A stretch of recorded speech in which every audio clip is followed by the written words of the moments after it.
and welcome to a side stream. The first of our side streams in the city of Middenheim. But the question that is almost certainly on your lips and is about to be on mine is who is sidey streaming today? Well, let's find out. It is... Bum-bum-bum! It's Alamennowyth and the... what, baby elf? So, I have no idea what's about to occur. They have no real idea either, as is often the case with two, I wouldn't like to call them ne'er-do-wells, I certainly wouldn't like to call them sneaky folk, but with two curious individuals. They have an entire city at their feet and a couple of days to burn, at least a day to burn at the very smallest. Mm-hmm. So, we shall pick up with whom approaching who? Who approaching whom, pardon me?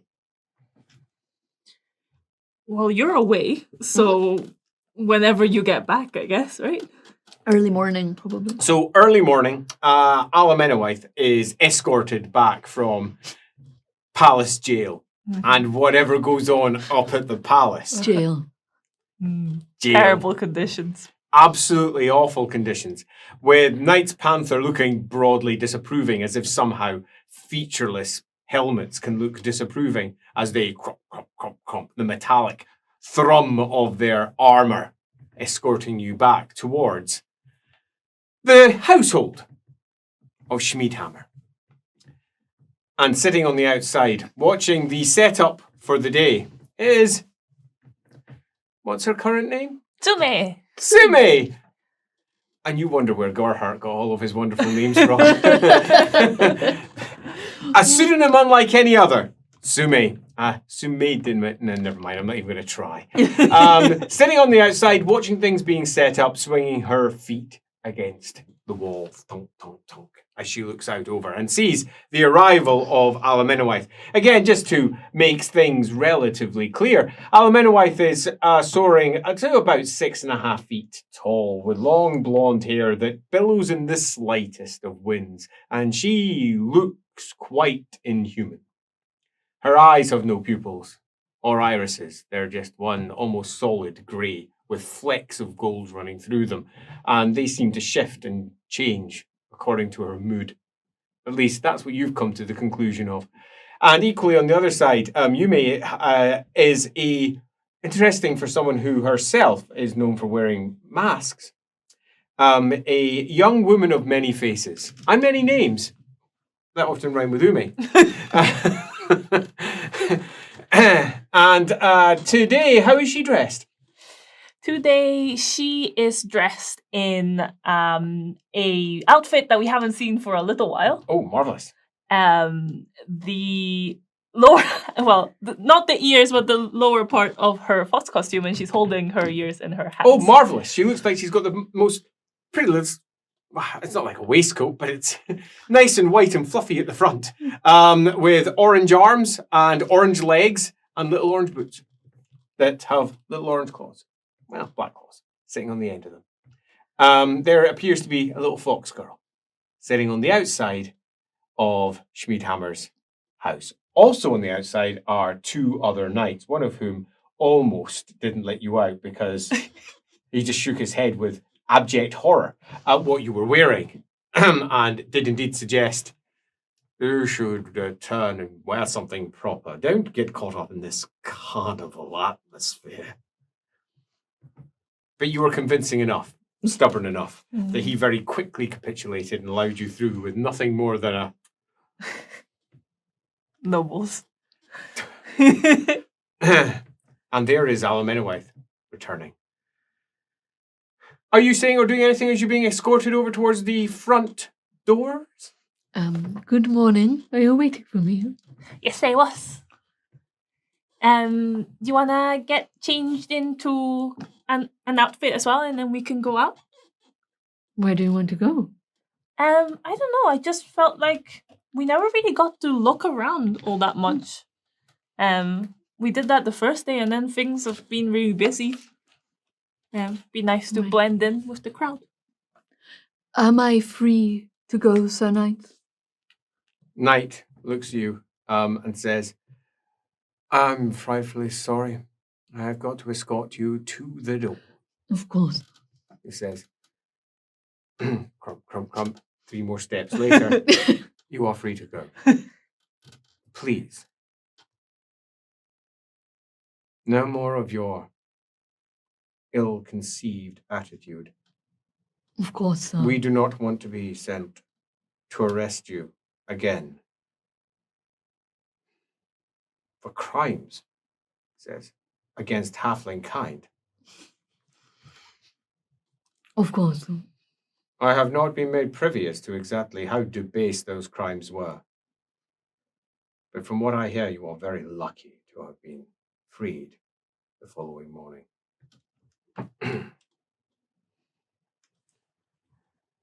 With me, come as they go off. What did you do to those elephant handlers? Well, it was simply a cultural exchange. I cannot help it if they got the wrong end of the stick. It caused me to be arrested. I shall go and get changed. Of course. You heading in? Yes. The Nice Panther looks at you and says, You are? You are? Alamennowyth, Shadowvale. Oh, yes, you're allowed in. Close the door.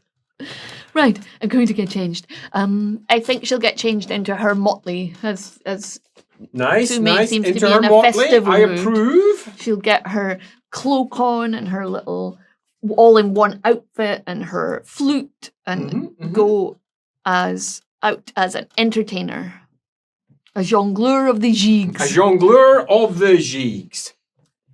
A player of polkas. Out in the front, the ice witches who had been there sorting out the large ice dancing competitions on the previous days have gone.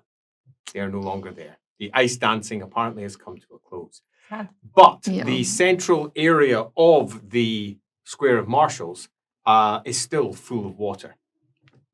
Oh. So there's now just a large pool sitting in the middle, which is currently getting pegged out with stakes and marked out into areas. Off towards the side, you can see a whole bunch of folks dressed in some cases, almost nothing, getting ready. Some of them are flexing their arms, some of them are doing squats. One of them sitting there doing press-ups. That group over there are clearly ready to go. 14 of them, all male, all with beards going down to their belly buttons, all naked. Not a single one of them below 6 foot. Not a single one of them looking like he hasn't fought for most of his life. They are probably white wolves. It doesn't take acute sense vision to see all of the wolves down their arms. And in one case, the wolves that have been scrubbled out and then painted over and then sort of redone and retattooed and then eventually just turn into a big, black, slightly broken sleeve with a wolf's head sticking out the bottom. It was clearly meant to be that all along. Of course. And there, 3 of them are already down in the water, splashing away. One of them's got a ball and they're tossing it to another. And another one's got a ball and they're tossing it back. Are they going to play some kind of water game? Looks like it. As the knight to the side says, what a game. That's it. Lisa. Does it have a name, Sir Knight, this water game? Polo. Polo. They're playing polo. Without the horses. How would the horses get in the water? No, this is... He looks out over at the offending water space. Water polo. Right. So they And also then have the horse other knight polo. on the other side says, what a game. He goes, Maybe they're naked. as he says, well, traditionally it was done naked. The Auricans like their tradition. They are beasts, dogs. The other one says, what a game. Dogs, what a game. As the 2 cats, who are definitely not dogs, frown out over the open expanse where it looks like some 9 areas are being pitched out in this area that beforehand was just sort of stepped down. There's a long flat area where coaches can go down and then across and then back up the other side. But it's been completely flooded where previous days that flooded area was frozen How they're keeping the water in there. Oh, well. You know for a fact that there is a large sewer entrance in there, so apparently they've got a way to get rid of it. Yeah. As to how it was pumped in, you're not too sure, but you, by the time you came out in the morning or came back through, it was already full of water where the ice witches were freezing in place. Maybe they just unfroze it. Over by the Kislev embassy, there is a white and a black flag hanging. Yeah, it means something. It means something. Yep, certainly does. Right. Where do you want to go? Well, I would like to spend all day staring at the muscly naked men, but I don't think that's a great use of our time. Turns out there's also some muscly naked women over there. It's an equal opportunity muscle gaze. Even better, but... Turns out the crowds are already thronging. The vast majority of the people who are out there playing are not naked. It appears to be more the traditional group who are being aggressively naked. What are they wearing if they're not naked? It's an equivalent to a wrap. It's like This could give us some clues as to what we should wear if we go to the bathhouse. Yeah, they've got Oh. themselves a wrap around their waist. Some of the women wear a wrap on top, some don't. Some are clearly concerned about what they consider to be modesty. Others aren't.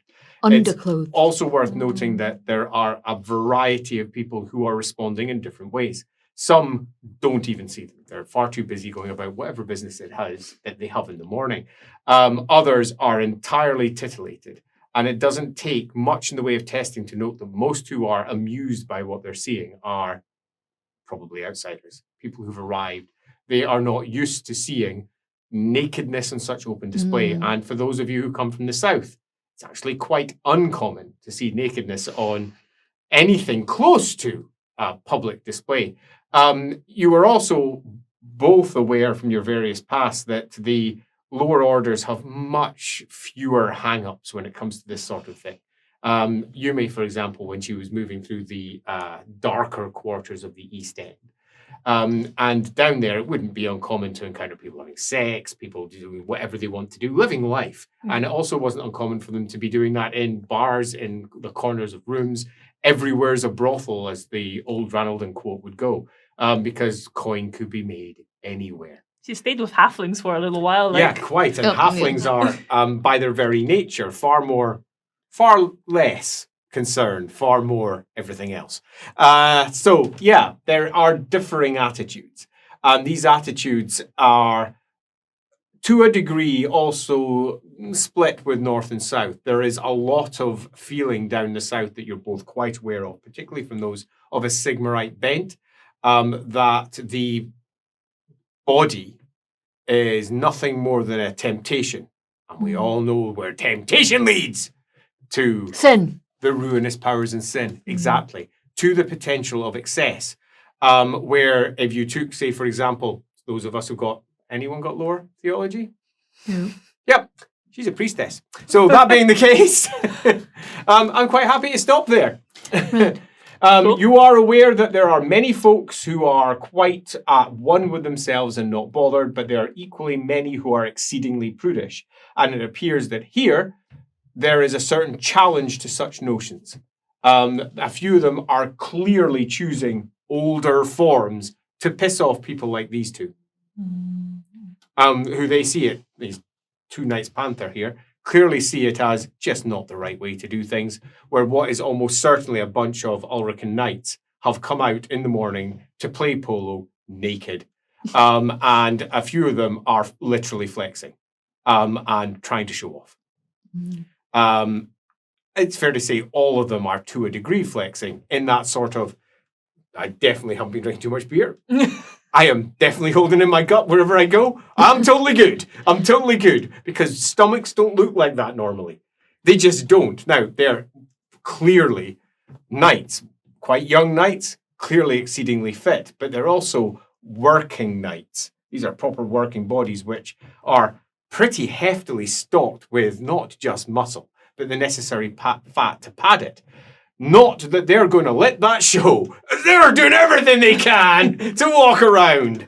Except for one who's just lounging in the half sun at the side with a hat pulled down over his head. Why is he wearing a hat? I don't know. I have so many questions. So that is the group, and as I say, there are a few here or there. There's clearly teams. Teams are marked out with armbands, and some of them are practicing. Some of them are splashing around. Others are getting dressed up the side. At one over on the far side over there, there's large. It's not tents. It's more like a vertical sheeted off areas where some people are changing as well, where there is the opportunity to preserve one's modesties. But beyond that, yeah, there's our water polo that's going on over there. What is going on with you two? If only we looked more like Ulricans, we could have stolen their clothes and like sneaked into the Temple of Ulric. We still could do that. But we look nothing like No, them. but we could sneak in the back of the tents and see if there's any spare clothes. I mean, yes, I guess. I'm enjoying the discussion of moral relativism. Oh. You both make great halflings. So, But I was thinking Uh-huh. we could go to the Temple of Sigmar because I want to have a look without Leopold and see where, he spent some of his formative years. And they'll be extra grumpy and they might talk to us more because there's all this stuff is happening. Exactly. Have we covered her ears? Like, does her fox costume cover her ears? if she's got it on, it's a mask. Her hair covers her ears too, right? Yeah. Yeah, it's like a mask, like a half mask. Because I was thinking if we were asked, you could pretend to be my daughter. Okay. That's really going to pass the elves. Not amongst elves, of course. But some humans will fall for that. Umaluvial. Umaluvial. Umaluvial. Umaluvial. Umalu. Are you making your way there? Or Yeah, are you, yeah. Or are you just going to sit there Watching. chatting away beside the cats as they're... No, we're going to move away from them while we discuss Yes. theft. Well, we'll check out the tent, see if anyone's like keeping an eye on it or not. They are, in that there's watch who are here, but the watch who are here are watching. But they are here because of the novelty of all of this, as much as the fact that they're supposed to be protecting things. You don't know a great deal about the watch in Middenheim, but you do know it's quite different to how it works in Altdorf. The citizen watch of Middenheim is quite literally a citizen's watch, made up of citizens. And obviously, watchmen in Altdorf, they're citizens too, but they're full-time watchmen. Here, they're citizens who do watch duty, and something like households put forward people for certain lengths of time. And it means that the watch is comprised of an odd assortment of people, not the people who are interested in being in the watch. So we don't have our normal thug boys, which we're altogether too used to seeing, particularly for yourself down in Altdorf, where it's often just a bunch of men who really like pushing other people around and like taking bribes. And actually, that's generally a benefit because it means that you can get off with an awful lot. And as a watch in Altdorf, they have an actual remit to not just uphold the Emperor's law, but to pursue crime, unlike anywhere else in the Empire. Watchmen don't do that. It's not watchmen's job, but they do in Altdorf. Here in Middenheim, again, completely different again, and you're not unsure of the finer details. But you can see the people, and it's an interesting mix. I mean, there's a guy who looks like no watchman you've ever seen. He's about 18 years old. It looks like he has been fostering this fluff on his chin for about, probably since he could first grow some fluff on his chin. And he's almost as wide as he is tall, and he's not that tall. Wow. He's just this big guy wearing what amounts to not a watch uniform, but watch badges. Okay, and he's sitting beside a woman who's tall and thin, with her arms folded, quite clearly muttering something at the kid's ear. And the two others as well look, again, nothing like the watchmen you'd expect. None of them are big. None of them are burly. None of them look like they could handle themselves in a fight at all. They're just people. That one there, she must be in her 50s. And she's sitting there with her arms folded, wearing a pinny, an apron with a watch badge on it, frowning at anyone that gets too close. She, however, is armed clearly and not with the standard watchman halberd. She has a rolling pin that she has tucked into her apron. if we could get a hold of some of those badges, we could get around quite easily. Mhm. People have to wash their clothes eventually. Do they? Maybe. Do love it when we have two, well, let's be honest, deep nobles, royal nobles, commentary on the common folk. They have to wash their clothes maybe once a day. So, yes, what are we doing? I think it should be straightforward to get to the Temple of Sigmar. Yes, let's do I that. think it's just along the main road. So, getting to the Temple of Sigmar, we don't have Lord Middenheim. However, we do have another very important skill. But before I ask for said important skill, do either of you have gregarious talent? Excellent. I do. So you don't even need to roll, Oh. because you can just pick up an important fact as you're moving your way through the Nice. crowds without having to roll. And as it turns out, getting to the Temple of Sigmar could not be easier if it tried. I mean, it could be. It could be sitting in front of you. Yeah. But this requires some directions. Are you ready? Yep. Walk up towards the main palace gate, which you can see from here in the We square. can do that. Yep. Mhm. Yep. We're good with that. We've been there. Turn right. Yep. Keep walking until you're at the Temple of Sigmar. And it's excellent. that easy. Nice. Leopold's making out like it's really hard to get round this place. Yeah. You know, he was lying the other day What? When? when he said that he couldn't find the bathhouse. He knew exactly where it was. He did? Mm-hmm. But then why did he pretend? I don't know. I was going to talk about it with him, but then I thought I'd just tell you. Okay. Well, thank you. But it's odd. He's been acting odd recently, hasn't he? Yes. But so have you. You did go under the table and stab his shadow with a knife. Are you all right? I was feeling off that morning. I don't know. Like, I am annoyed and frustrated at him, especially more now that I know that he was pretending not to know where to go. But yeah, no, that there was definitely something wrong. Because I thought maybe it was because he didn't want us to waste time, but we wasted so much time walking around in circles. I We know, could have been exactly. to the bathhouse and back. Do you think that perhaps he didn't want us to see him without his clothes on? We've been making Have we fun ever of- seen him naked? Or partially clothed? It's an I don't interesting think we have. question. I am going back in my memory and I'm not seeing anything beyond the standard you've been living in the same environment for a long period of We've time. taken- But he's a relatively strict Sigmarite. Maybe he didn't want to go and he was too embarrassed He's been to wounded say. a few times, but he's generally gone aside with Gerhard. Yeah, maybe he was too embarrassed to say he didn't want to see naked people. Yeah, we keep making fun of Gerhard for being a prude and being chubby, but really, it was Leopold all along. Projecting, I believe is what people say. You Maybe- arrive up towards the main palace gates, and the main palace gates are, as we've discussed before, impressive. The great wolves sitting to either side of it. The Knights Panther are currently guarding at the front. Portcullis is half down, and behind that, a wooden portcullis is dropped right down with a gate that's currently open. It's big enough to fit through a standard human. You'd need to duck through it slightly. And there's two Knights Panther discussing things across the threshold. There is also in total around it, it's not just scores, there's a lot of guards. This is the royal household guard. Yeah, we're not pretty going to much, sneak in here. are maintaining the walls, but it's good to see. Mm. Yes. Do the knights do they cover their mouths, their helmets? Yes, they do. Absolutely. No lip reading for me. Yeah, no lip reading for you, I'm sorry to say. When they're wearing their helmets, and they don't always wear them. Here, you turn left or right? Right. Right. Right? Right. It was right. Yes. Turning right is really good because you can see the great High Temple of Sigmar Yeah, it in was the right. distance. It's not very difficult to see because for all it's on a lower level, it is one of the tallest buildings in the city in that it has a tall spire that rises high above the surrounding buildings. And a significant one, it's one of the few temples of Sigmar in the city, and that is where time is broadly recorded for the city.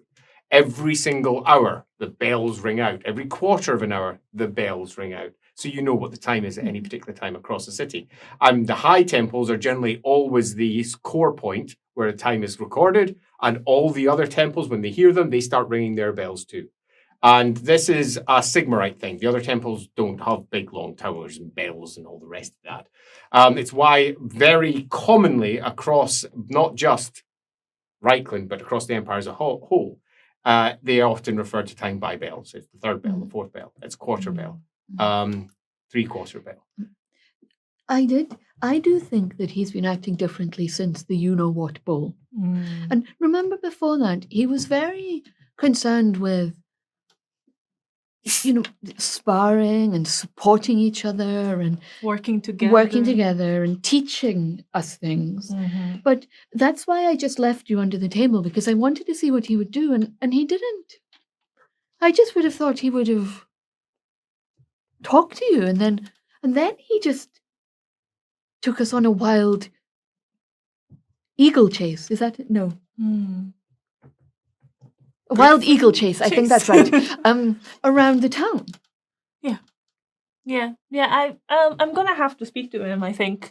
I don't know. Maybe I think at one point didn't he tell us that like the shadow was almost like he could see everything the shadow was doing and see when the shadow wasn't like taking the actions that he would have taken. Maybe some of that like inaction has stayed with him, even if he's maybe not controlled by it anymore. Or maybe he was just lying and he did do all those things and didn't want to admit it. Maybe. You're better than me at figuring that out. Well, don't like that face. I feel like someone walked over my grave. Nose for trouble? Anyone no. The streets here, because we're on the main thoroughfare that connects through to one of the causeways, and this causeway directly connects to the Middle Mountains. It's the shortest of all the causeways that lead up into the main city. It's also the highest of the causeways. The causeways hit into the city at completely different heights. I didn't realize. And the causeway down in the south of the city is the one that's at the lowest by some significant measure. It wends its way up towards the base, and then from that base you can coil your way up into the main city itself. We're up at the top here, the main causeway into the side of the city over at the eastern side is relatively short, connects directly into the Middle Mountains, and you see the rise of the mountains beyond that, with Middenheim being the last of the main peaks that would have risen out of the Middle Mountains. And then it just falls down into forest after that. And it's a clear run pretty much to that causeway. It dips and rises slightly because Middenheim is anything but flat. But it's a wide open street, and it's more than wide enough for 4 or 5 coaches to move side by side. Indeed, is one of the most militarized parts of the city in terms of when the military musters. It's up in the main roads up here, up over in the Grafsplatz, where the main muster for the state armies is. And when they're marching out, it is often into the Middle Mountains, if there's something to deal with over there, or alternatively, they're moving over towards the west and then winding their way down into the forest. So, an easy walk, and a walk where one is not going to be disturbed too often, and that no one's going to be bumping into you because there's loads of space. And it's one of the few places in Middenheim where space, which is a premium everywhere else, still exists because the military uses it. It's a primary military route out, and since the beginning of Middenheim's existence, the military has been a core, let's say, component of what has comprised the old tribal folk that used to live and work up here. And this presumably would have once been their primary camp area. A long, long time ago, at the very top of the mountain, because the city just spills down ahead of you with the palace over to the other side. It doesn't take long to get over to the temple because of this. There's no winding streets. There's no steps to go up and down. It's one of the rare parts of Middenheim where it's not, it's over there we need to go, but we're going to have to go down those steps over there to get up there. Oh, no! You don't have that to contend with. It's just walk down the street, and then the street backs down into a large open area, a square in front of what we would presume would be yet another small muster point, because there's barracks might be better replaced with stables down either side. Lore theology? Nope. No.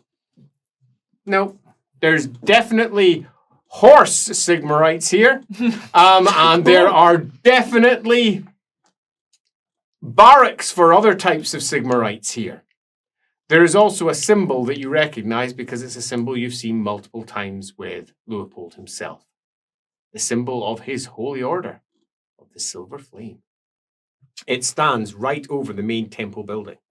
And let's give ourselves some sense of scale here. The main temple building for Sigmar is actually huge. Mm. Contrary to many people's belief, Sigmarism, for all it is, not core in Middenheim. Sigmarism is a core component, nonetheless, of life for many in the city. Normally, there would be, in a city this size, an easy 20, 30 temples. But that's not the case here. There's only about 5 temples of Sigmar. And every festag, the throngs of folk that are going to be attending do, and many attend every single festag to hear priests presumably pontificate about all the wonderful things that Sigmar did and how to keep your heart in Sigmar's, let's say, good grace. Keep the ruinous powers away from you. That kind of thing. And this temple is not small. The main barracks at the front lead off towards the main arched, hammer, griffined gateways that go down into it with flames etched to either side are of an equal to the main gates into the palace further along. It's an impressive sight. The building itself is pretty huge. You reckon if we were to go through the barracks or the stables to either side and just take that in as part of the width, an easy 100 paces. And the building itself, the main temple area, as it rises up, almost an easy 100 paces wide. It's big. And one would presume if it's this big, it could easily be holding hundreds, which goes against anything that you expected, particularly given that Leopold said there wasn't really that many of them. But perhaps he was only referring to his own order. Perhaps there's something bigger going on here. He did, after all, say that there was a very important Sigmarite that was here who currently wasn't in town. The High Capitular. The High Capitular. There you go. The High Capitular, who is apparently currently not in town. And if he's that important, he probably has guards, staff, who knows what else that attend him. But who can be certain exactly what that means? What we definitely have is a far bigger temple of, I was about to say Ulrich, Temple of Sigmar than you actually expected. Whew, look at that. It's bigger than I expected. Yeah. You know, I back when I was... Clop. And a bit of a shock. It's almost like it came from nowhere as a horse bursts out from around the corner, skids slightly, and darts across the square right by where you are, almost running into you. Top it is a single rider, tall hat with a Sigmarite symbol sitting in the center of it and a long, broad brim. Leather armor worn and a cloak floating behind. Silver pistols sitting to across here, and silver pistols sitting behind the cloak is fluttering here. Sweat on his brow in the morning heat, but nevertheless not taking off the hat, not taking off the armor, not taking off the heavy leathers that are there, the comets that are etched into the silver that stands on either side as he barrels across there, skids his horse into place, hops off the back, points at the horse and marches up a set of stairs on the inside. You can hear the call from the inside. High Templar! High Templar! Let's go in. Did you see what the symbol he had on his hat? I couldn't quite catch it. Comment. A comment. 2 silver pistols. 4 silver pistols. Oh, 4. Fancy. Maybe as many as 6. What? Let's go in.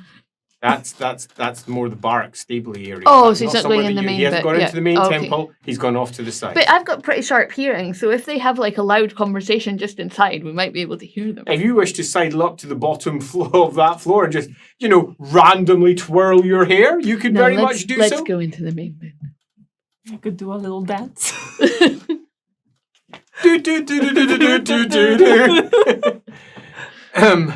Are we going in, or are we doing something else? High Templar, all right. In my memory. Did he give his horse to somebody? He jumped off and just pointed at it and just stormed in. There is, however, ostlers already dealing with it. The horse nips at one of them, and he backs off. It's a broad-chested. Fierce horse. Anyone got animal care? We don't. How many advances? 5. That's a good question. 5. Then you're testing. Animal care. At least I think it's 5. Oh no, wait, no, I don't have. I have charm animal. 22, a crit. I know wow. all about this horse. Nice. 12 successes. Flick and flip. Nice. Blink and flip. That's a very grown-up way of responding to What? that many successes. It's a clear mare. 22. How many successes? 12. 12 successes. Mare, trained for war. The hooves, interestingly, particularly the shoes, have got extra shodding on the front for tearing into flesh. And you just catch that. They're short and they're small, but they're basically like claws that have been attached to the front of the hooves, and they go up slightly on the edge of the hoof. I feel like she probably knows this because it's so specific. Because like Lucita or had a mare who was similar. You know, something the mercenaries. It's a clear courser designed for both war and riding. And a broad-chested one, you'd probably put it about 4 years old. And it has recently, you would guess from the amount of froth that's sitting along its flanks, been ridden hard. Very hard. It looks The horse is pretty exhausted, and you think it's nipping and pushing around itself because it's agitated. It's grumpy, and nip, nip, nip. That poor horse is upset. It was ridden hard to get here. If we can calm it down, we might be able to stay long enough to listen in. She's got animal affinity. Oh, nice. Animal affinity. Yeah, I like that. Yeah, good. You intending on moving over and intersposing yourself with the ostlers? Fox outfit. It's definitely an image. All right, Fox Girl. As you make your way over, and they're holding on to the reins, trying to calm down. One's at the side going, whoa, oh, hold. As you come in, sidle in with your foxiness, I am going to require a charm test. Do I get to roll assist? charm animal? Pardon? No, this is not for the horse. This is just for them. For the to- people. Oh, for the Come close. people. This Okay. is for the people. Can I bring, like, I don't know, a bucket of water or something with me as I go? There is no easy, obvious one. If you want to go and grab one, you can That'll do so. take time. No, let's just charm them. We'll be fine, right? Can I assist her? By, saying something. With Alamennowyth coming too, as an elf, she makes it difficulty 4. Well, then I won't assist. Too late. Well, you didn't know that. As you come in, difficulty 4. You get to roll 2 though. Okay. Well, I rolled 2 successes. I rolled 3 successes, but do either of us have a boon on charm? Because then we'd get 4. I don't have. I do not think you do actually in this No, case. I've got attract 4, so if they're attracted They to are me, not. I can, But 3 plus 1, 4? That is indeed the minimum. It scraped it as you're coming up, and the chap who's sitting at the front says, "Yeah, you better get back, lady. You better get back. Back." No, it's okay. Let me help. All right, so charm animal test. I've not done this before. Difficulty is 8. Oh my god. That's with charm. That's with animal affinity. Wow. Because this horse counts as a predator. Oh my god. Yeah. Well. Yeah. Okay. Yeah. Well, I mean, you might. I have 44. Yeah, but that's what you need to roll. 1 in 100 chance. Go for it. This is Al. What did you roll? 94. I just saw the 4 and I was like, oh my god, she's going to do it. How many fortune points do you have? Like a million. I've got a million. I'll re-roll. Yeah, I think you should. I mean, what's the point of being a supposed servant of Ronald if you're not going to take the best lucky chances you can? Exactly. I mean, that's a success. Plus 1. 1 success. 1 success. Yeah, it's kicking, pushing. It's clearly an upset animal. And you might be getting more in the way than you are indeed helping. These clearly are skilled handlers of animals, and they are finding it hard. Yeah. One of them is Maybe attempting to Peter attempt it with food. Others aren't, as he just says, just get back, get out of the way, get out of the way. All right, I'm sorry. Do yourself a perception test. Do you have acute sense hearing? No, but I am an elf, so my ears are better. That is by absolutely nature. correct. 4 successes. 4 successes.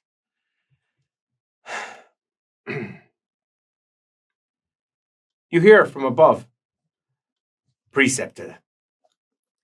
There's over 100 of them.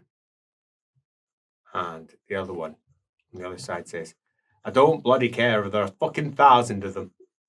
You don't come marching into my office like that without you knocking. He says, there are over 100 of them. Mutants. All of them. He says, fuck. That's most of the town. I was run out of the place. I had an opportunity to circle round, toss some torches their way into the buildings, but that was about it. We need to telegraph, and we need to call out the cats. No. He says, right. Well, I capitulate here, so there ain't no one saying that we can't approach Palace, is there? He says, well, that was my thinking exactly. Now, you better tell me whether what you're telling me is the truth or is it not. I swear by Sigmar. I swear by the Holy Hammer itself. One child I saw feasting upon the corpse of a beastman that it had slain.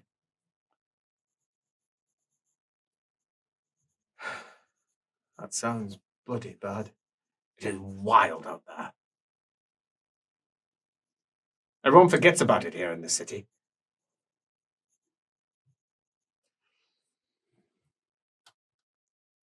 That's what you hear as the horse is whinnying away Right, in the corner. flying up. As Sumi is backing away and... I'll say, he's talking about mutants outside of town. A whole town of them. Oh, we've seen those before. Apparently there was a child feasting on a beastman that it had slain. Okay, that is definitely different from what we're used to. They're going up to the graph. Apparently with the High Capitula not here, they can approach. Wish Good we luck. could... Good luck. Yeah, I know. Good luck getting to see him, though. I think he's noble, that witch hunter, the way he talked about the panthers. Bang, bang, bang, clack, clack, clack, as the man that you saw jumping off said horse bursts open a door at the bottom, wanders over to the men and says, get back from her! And spanks the horse hard on its flank, which immediately causes it twisting round as he just holds it. Careful! As he struggles slightly, and he adjusts his hat. Looks at you. Be good! Don't come at her from behind, he says to the ostler. Right, my lord, he says. And you? Oats. She likes oats. They are people of Sigmar. Calm. Nostrils flare. Calm. Flare. Calm. Calms down slightly. Good girl. It's like that horse understands him. So many things. Do you think we should tell him? Just take a moment to think of this little fox girl and this tall elf in motley with her long blonde hair sitting off at the side, her face all wrapped up and painted. And what a crazy pair they make in comparison to all of these Sigmarites. Should we tell him about all the stuff that's been happening? He's an outsider, so he's maybe not like... He might. No, I don't think so. Okay. As he strides over, looks into the stables and goes, no. Yes, that one over there. That one. I want it. Bring it out. As he says, oh, Lord Templar. He says, that's actually, he says, that's actually, I don't bloody care. Does he outrank me? Yeah, he does. Well, he can take it up with the preceptor then, can't he? Says, as he goes in, opens it up, says, come on, boy. Says, get the bloody saddle. No! I don't think he'd receive some of Anu's well. As they start scurrying like little mice, as he comes out and looks at it, you'll do. Come on. And then takes it by the front of his face and looks at it. Yes, you'll do, won't you? Won't you, boy? Yes, you will. Good.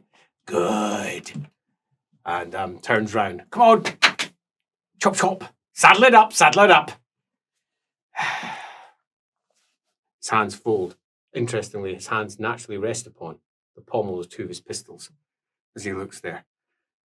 A sword, which you almost missed with all of the rest of his pomp, hangs and is thin, looking more like a rapier than anything else at his waist. And for the first time, he spots you, staring. Just looks over, and there is this small moment where you feel a little bit like you have been checked over by the Terminator from Terminator 2, when he has checked over and determined what sort of threat you are or you are not. No threat. As he looks you up and down and then just returns back to his horse again. But there is that brief moment where you're like, oh! I am but a fox, sir. It's clearly nothing but carnival nonsense. As he turns around and waits for his horse to be saddled up. You know, in the past, sometimes with like holy visions and stuff, Yes. You've got holy vision. she could see like birdie light up and stuff. Does she That generally requires a little bit of concentration on your behalf. It doesn't just magically occur unless it's super strong. Could she try this on him? Yeah, indeed. Absolutely. That's Cool. what So- our holy visions are for. Do you need to test? Okay. fair enough. Unless you need to test. Do you? Do I? Yes. Okay. Intuition. Intuition. Why am I rolling so low? It's a success. Well, that's better than nothing. Interestingly, you're not entirely sure whether he is ringing out with the holiness of Sigmar, but what he's carrying most certainly is the clasp holding his cloak. That is holy. It gleams with Sigmar's righteousness. The pistols, they're holy. The sword, that's holy. And something that he's holding around his sides here and here that you can't quite see, that's probably the most holy thing he's got on him. Symbol on the center of his hat, that's also holy. It's a book split. Possibly. As he sits there with his arms folded, his hands on. I think. Come on. I think he'd be really strong against the people fighting against. As he then, good, jumps up, and the horse turns once and gallops off. Oh no. Well, at least we know. What bloody fuck? Perhaps it would be best if we approached him with Leopold. At least none of you were whipped, boys. Right. You get that horse in. You get that horse. Do off to... Yes. You heard what he said. Just do what he said. We'll scurry away so they don't ask us who we are. I don't think a motley elf and a fox is the right people to approach him. Okay. But now we know. We could we've tell got Leopold. his Lord Templar, Mhm. and could you see something about him? Yeah, he's got loads of holy stuff on him. I couldn't. He was so covered in Sigmar actual stuff that I couldn't see whether he was blessed or not. Well, that's good to know. He could prove to be an ally if Leopold is convinced that this temple is, And at that point, you hear a resounding, echoing crack. Is it a pistol? Could be. Where's it coming from? Definitely low pitched, but echoing high. It does sound similar to a black powder weapon that's been let loose somewhere. Maybe he's just trying to make way and shot in the air. Maybe. And then screams. Or not. Or not. Okay. Well, no, people would scream if it was black powder. Can we, presumably if he's going to the palace, he'll have just Yep, run down he the will. road. The Shall we very have a road that you peek went- round? We just... The horse is ambling in a circle. And on the ground, with half of his head blown out, is the very man that you saw. What? If we had There's talked to- people gathered round. Some are screaming. Some are shouting. Someone's shouting, call the watch. Get the temple. And you hear quite clearly, Middenheim for fucking Middenheimers. Who said that? Perception. 7 successes of its sight. It is. He's an old man sitting over at a table by one of the many inns that line this route in. Big beard, probably in his 70s, holding a stein, just looking on, shaking his head. If we had talked to him. But we could go steal his really Sigmar age stuff. It could help Blue. Not that, like, I want to make light of his death, but, like... Someone comes running past Yeah. you and starts calling out, is there a priest? There's a priest! There's been an accident! There's been a bloody accident! An accident. That's how it's being referred to by this individual. I mean, maybe one of his pistols just, like, explodified. Suddenly twisted upwards and explodified? Stranger things have happened. When magic's involved. Do you have? Hearing? Hearing? Twitch? No. Do you have second sight? No. That was a talent. That is a shame. Do yourself you don't have petty magic, so do yourself an intuition test, please. 2 successes. Yep, nope. Yeah. There is a large pall of algu already beginning to twist around and swirl in the area where this individual has been brought down. The horse is interestingly following a spiral of it, just loosely following in circles. It looked like it was just spinning around aimlessly, but it's following around on a trail of algu. Down by the main death itself, it's gathered in a heavy bank, which immediately tells you something. He was assassinated. Yeah. This has intrigue wrapped up in it completely, and he wasn't assassinated by mistake. Yeah. This is purpose. Someone's been waiting for this. That's not far.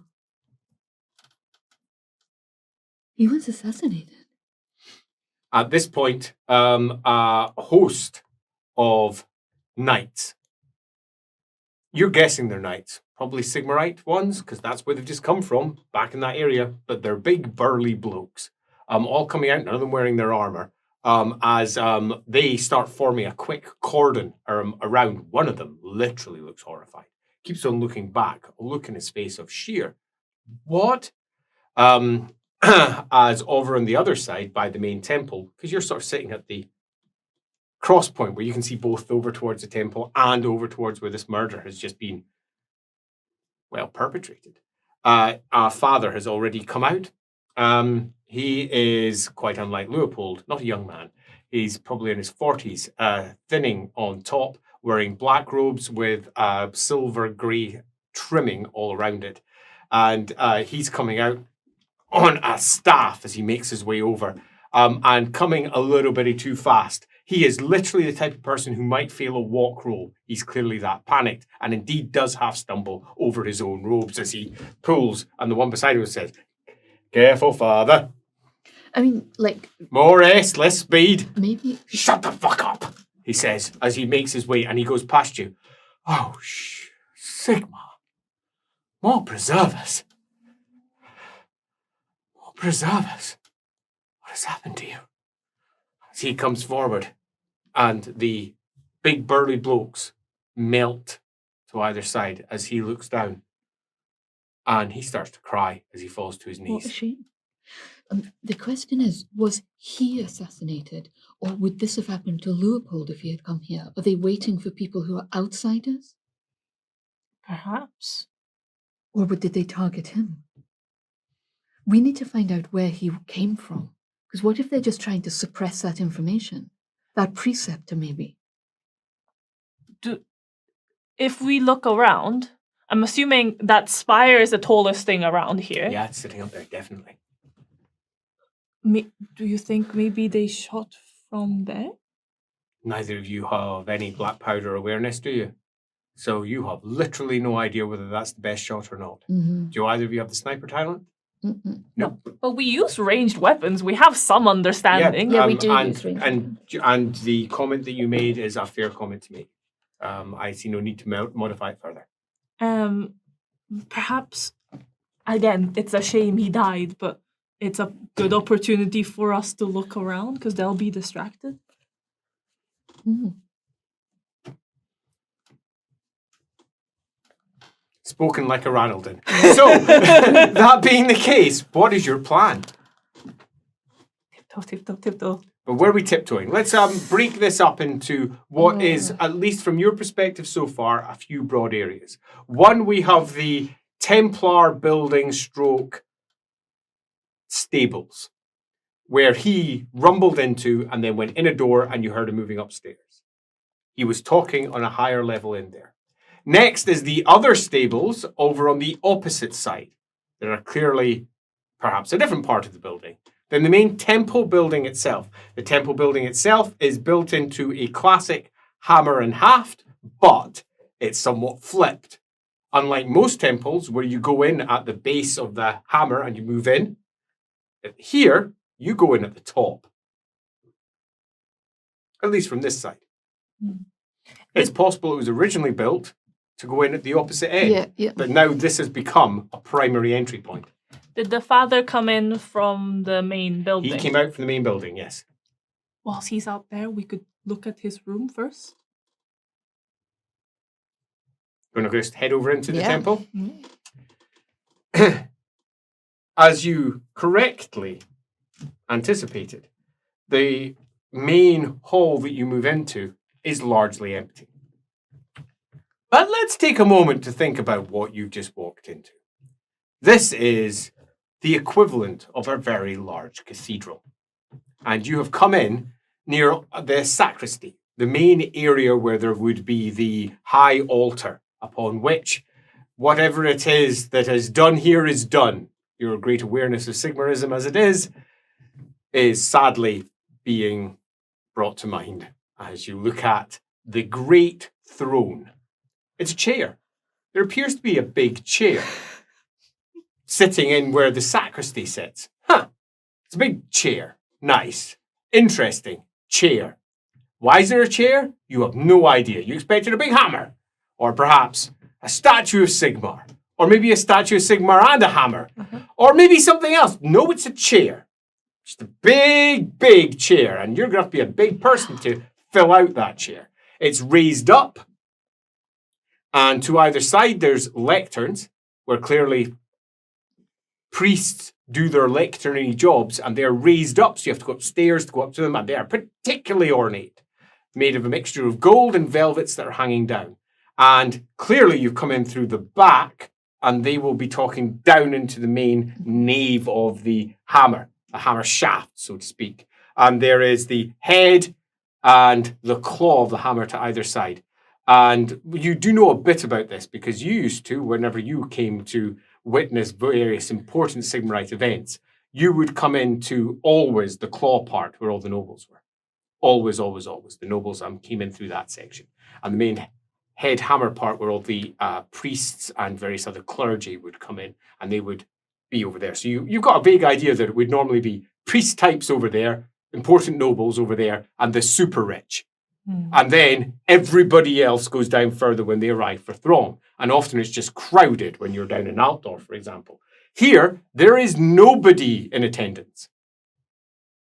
The great vastness of this open cathedral is empty.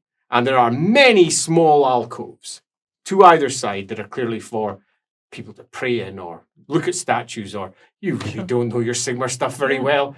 You're sure there's some important things that are done in all these things, and probably Leopold could tell you ad nauseum indeed, about it for some time, but you have no idea. Just loads of alcoves. And there are confessional booths. That's interesting. You remember seeing that. You remember your father went in once to confess and came out, and then most of his evening was laughing and getting drunk. A moment you remember really clearly. You were 10. He never went again. But they're not here. They've mostly gone out. Whoever was here has shifted out. Others are going out. There's shouts and there's calls behind you. Resist the temptation to sit on the chair. Resist the temptation. Yeah, while Sumi's looking there, I'm going to just keep an eye out from where we came from to see if that preceptor, to see if anyone comes out of the barracks. Mm-hmm. Because if he's just been assassinated because of the information he had, then there's one other person he told, and that person might either be at risk or be the person that, wanted him assassinated. Absolutely. So you sit there watching as you've moved in. So before I attach anything to your particular position, what are you doing? The first thing is, how does it feel to step into this space? This is holy ground. This is Sigmar's holy ground, and it is represented with, in your head, a roar. Like a roaring flame. Cool. Perception test. For me? Mm-hmm. No, yeah. No, intuition. No, let's re-roll that. Why? Success. Then that's all you're getting. Damn it. You could re-roll it again. No. Not in, especially not here. It's only one corruption point. No, I'm okay, thank you. Are you sure? Mm-hmm. Yes. Okay. Somebody will turn around and go, that's where all the priests go. Do you want to stay here? Or are you Do yourself a perception test.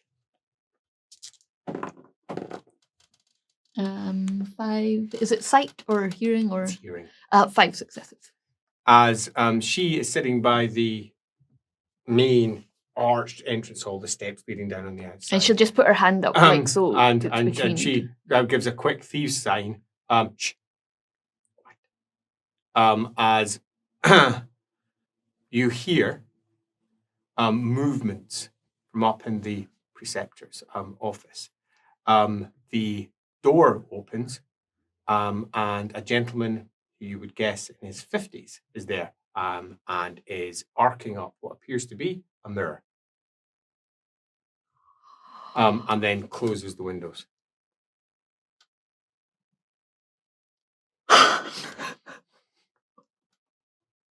Oh my god. Preceptor, 50s. And that's probably the office that I think. You think that's the office, yeah? That's the one you were standing under not that long before. Yeah. Oh my god. Do yourself acute sense vision test. 4 successes. Yeah, I'll let you pick out. He is signaling not the city, but all the way over there, around about 200, 300 yards away. The main watchtowers, you think, over either on the other side or on this side of the bridge. He's signaling the causeways.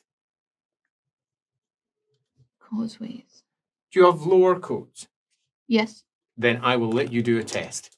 See if you recognize this one. Oh, I might need to spend a fortune. Fortune point, oh no! I'm not very Fail good at it, fail it. Am I chill? You are absolutely not in a position for advantage. Yes, 5 successes. 5 successes it is. This. What? Pardon? It's an advanced skill, right? Oh, so yeah, it's only 1 success. But yeah, still, but that's better than none. It absolutely is. As he flicks and flicks and flicks and flicks and flicks the mirror. 44 years ago, you were sitting in Null. A long night had passed. And your mind was in a disheveled place. It had been for years, but disheveled. And you were on your 134th attempt to memorize a basic code. And it's not that it was difficult. It's that your memories weren't sticking. Joros had grown so bored of this. He was lounging on a chaise lounge, a tattered one at that. His hands occasionally running through his hair, going, no, no, no, 2 flashes, no, 3, no. The rote Alamennowyth! I will not do this one more time. He did. You actually remember the number of times more than you remembered the code. And that's eventually how you remembered it. You tied the code to the number of times that you failed to remember it. And it was on the day that you reached 312 that you memorized all 312 basic forms of the code. There was basically 312 messages to flash. And that is what let it sink in. Apparently, according to Joros, an elf child would have memorized this 311 days ago. But of course you are worse. Because you are also a burden upon me.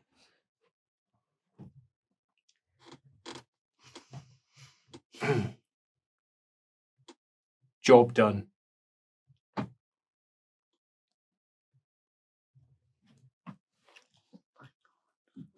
What do we do? That's something you can pass on if you wish. Yeah, I'm sure there's a confessional booth. I meant a secret sign thief that has the same meaning. Yes, there is. The preceptor's office. He signed, coded, job done. And there is a difference between a sign and language. Thieves' tongue.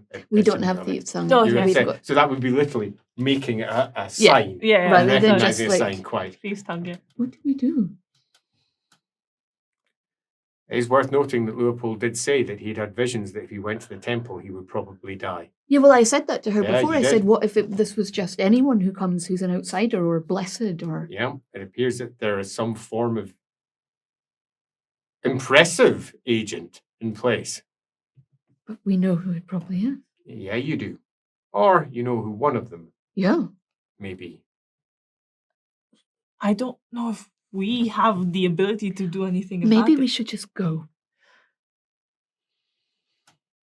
We've got some information. We shall take it to the authorities and to Lupo. By the time you're back at Schmidhammer's place, Leopold's already gone. Annoyingly. You can leave a note. Shame he doesn't know codes. You could have made it a little bit more circumspect. But you can leave a note. Wait around for maybe about half an hour, discussing amongst yourselves in most avid terms. Because you have indeed witnessed the murder of a witch hunter of some sort, who was out a witch hunting and had returned With information. with information and was stopped from passing that We information can still on. get it passed on. If I'm arrested again. I think the odds are high. Without our Leopold and without anything else, I mean, you have some choices here at Schmidhammer's place if you wish to discuss or pass on this information. You have Schmidhammer. He has woken up. He's not entirely drunk yet. He is, however, lamenting his life, and you think it's quite possible, you've seen this before, you think he might last about 4 or 5 months before he kills himself. If he doesn't get himself something to live for, he's in trouble. You can see already that his wounds are probably he's not likely to walk again. He's a man of action, so to speak, and the women of his life apparently aren't here anymore. Now, you'll admit that's perhaps a grim outcome. He might not, but you do sometimes go that way. And your first thought is, he'll be dead in 4 months. No, he's not dead. He'll probably just live as a bitter alcoholic for the rest of his life. And you admit, as you look on at him in the other room, his legs might get better. Oh, okay. You don't know really that much about medical stuff. It's a little bit like looking at a Sigmarite temple. You don't really know one end from the other. But if his legs don't get better, you've seen that before. There you go. It's a silly thing because one of your best friends literally had no legs. Really? Yeah. When she ran around in the streets.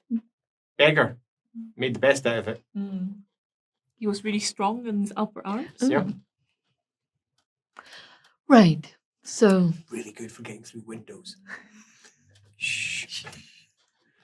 I was going to tell you before all this happened.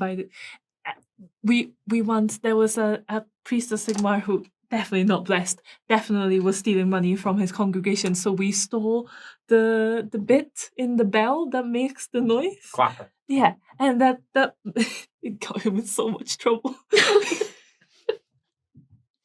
It seems like a silly story now after all that happened, but that was what I was going to tell you, and you walked by. we should probably tell McGr. So there is a person who is here who knows this information if anything is to happen to us. Leave it with her instead of writing down such scandalous Elric news. is almost certainly forging blades down at the forge. I don't want to go down there. Yeah, quite. It's a long way as well. It really is. But McGr is probably in her chamber. You could hazard the knights and get through to her. The knight in particular who is standing there looks at you and says, "Yes, you're here to see her." And you hear, "Yes." Says, "My lady, rather surprisingly, you have guests." Looks at you both. As from inside she says, "Well, do see them in."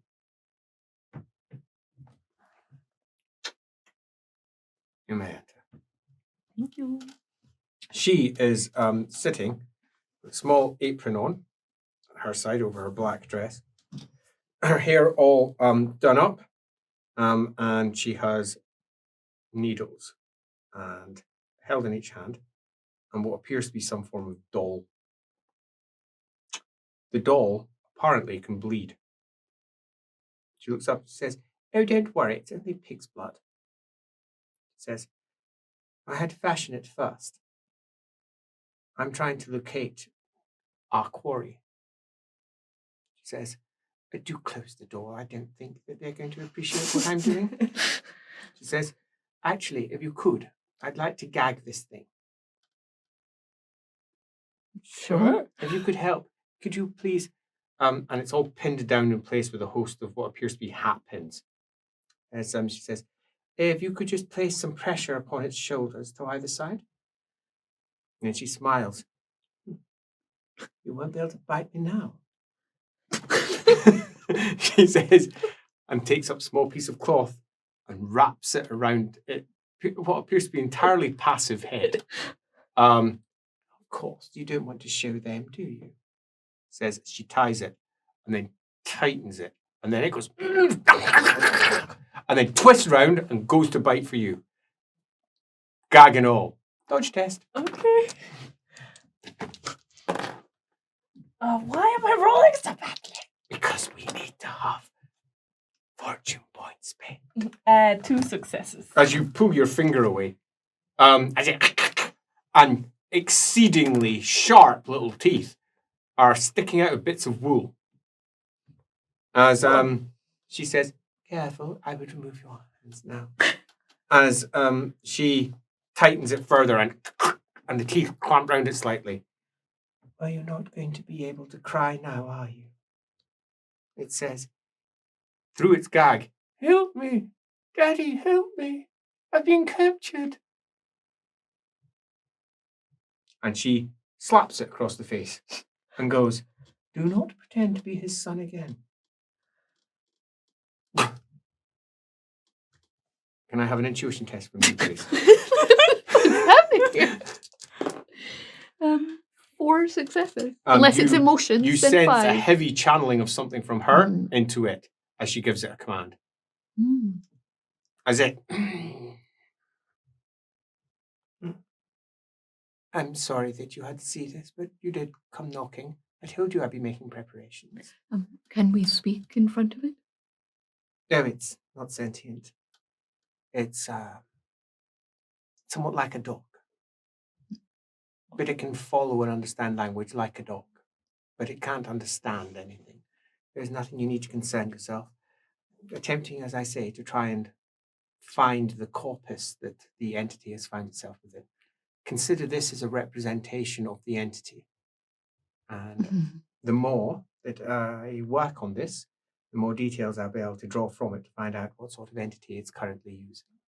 Well, we will try not to keep you long. Good. One thing, have you heard from Sigfeder? Sigfeder? No. Should I have?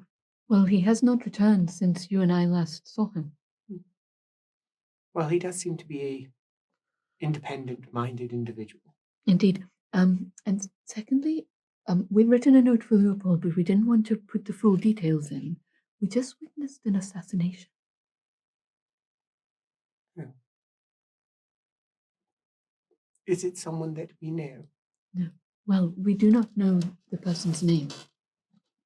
But we went to look at the Temple of Sigmar, and In Nipponese, the little creature says, "Help me, sister," in a voice that's altogether too familiar from your youth, somehow speaking through its gag, as she says, "Oh, of course. I didn't think of other languages. That was most foolish of me. But thank you," she says to it, "for showing me that particular loophole with someone who doesn't care." Spank! As it.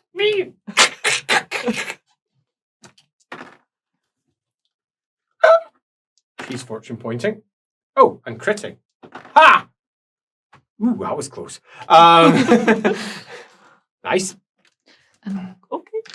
There was a Lord Templar who come from outside of town, having seen a village full of mutants or some sort. But on his way to the graph, he was assassinated by someone at the Temple of Sigmar. probably by the person who he had just told the information to. Oh dear. So it appears that young Leopold was correct. It was a black powder weapon. Well, we should be glad that he set himself up as a beggar when he was outside the temple. But we know who is probably responsible for this. Do you have a name? I only have a title. And the title is? Preceptor. Oh, he's the ranking member of the Order of the Silver Hammer. He was in the barracks. he was communicating with people Through down a mirror code, he was communicating. I find it hard to believe that a cult could so easily find itself in a position of such authority. I think he was communicating outside the walls, maybe to the causeway. He simply said, "Job done."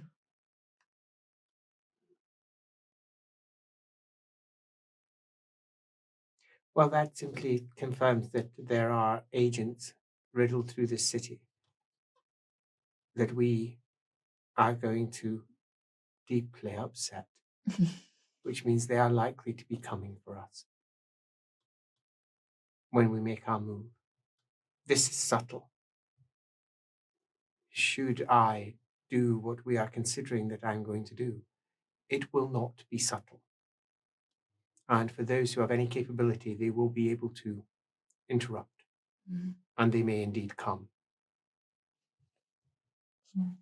But if we're doing it beneath the city, it will make it exceedingly difficult for them to find us. But that doesn't mean that they won't try. We will also have the authorities to contend with.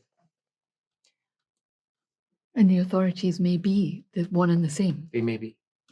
and we noticed that the watch is just citizens as well, so we can't really count on them either.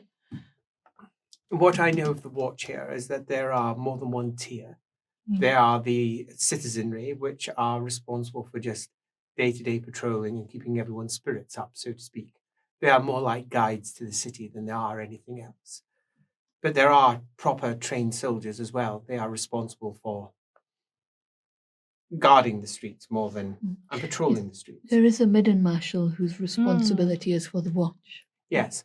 There are career watchmen, but they're not full time. There might be a career watchman who's also a butcher or something.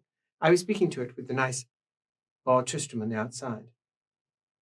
Says, lovely gentleman, here's many stories.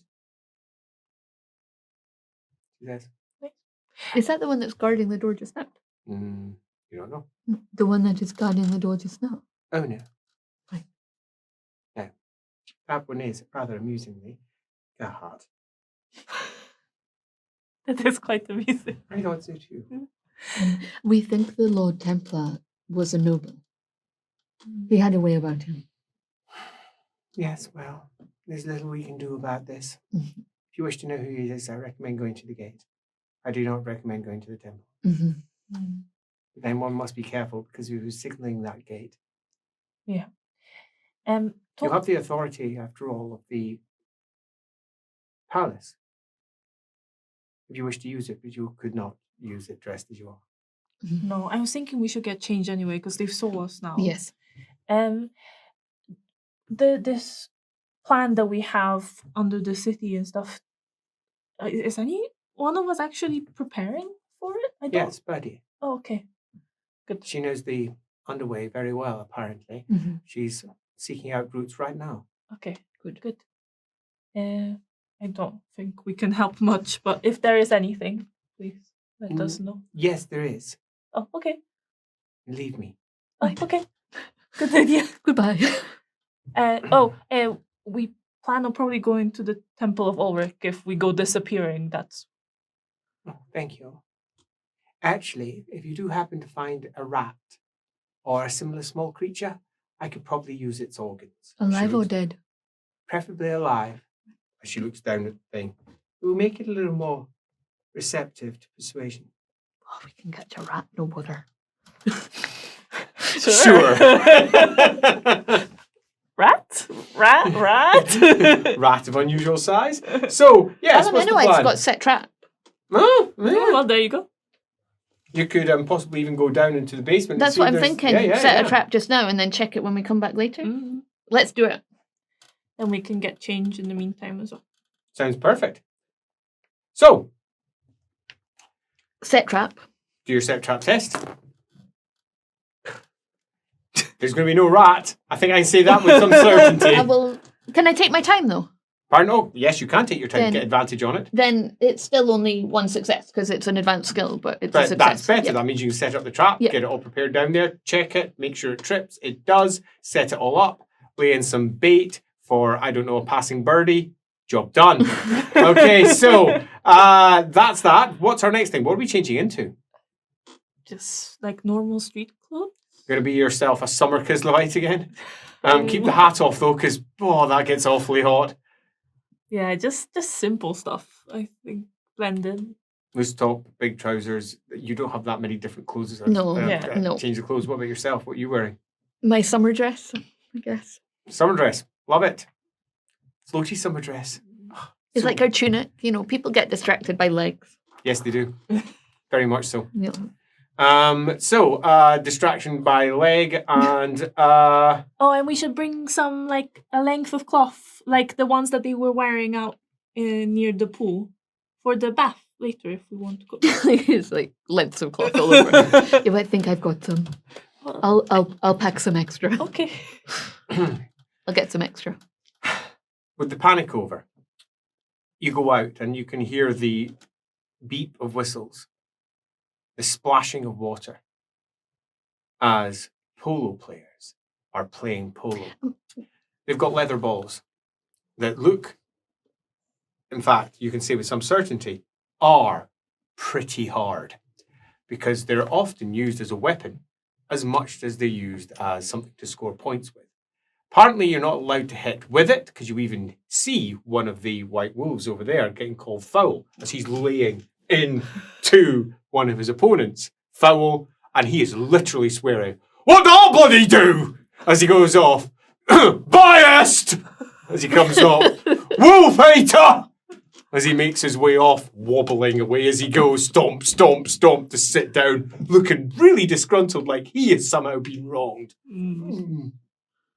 But apparently, lobbing it directly into the face of another person, totally Well, that's fine. on them, right? okay. We're not catching it. They didn't catch it, and that is being used by a couple. There's a broken nose over there being tended to by a Shallian nun who's sitting there, cracking into places. He's howling, and she's just tutting. Pain is a lesson. Crack!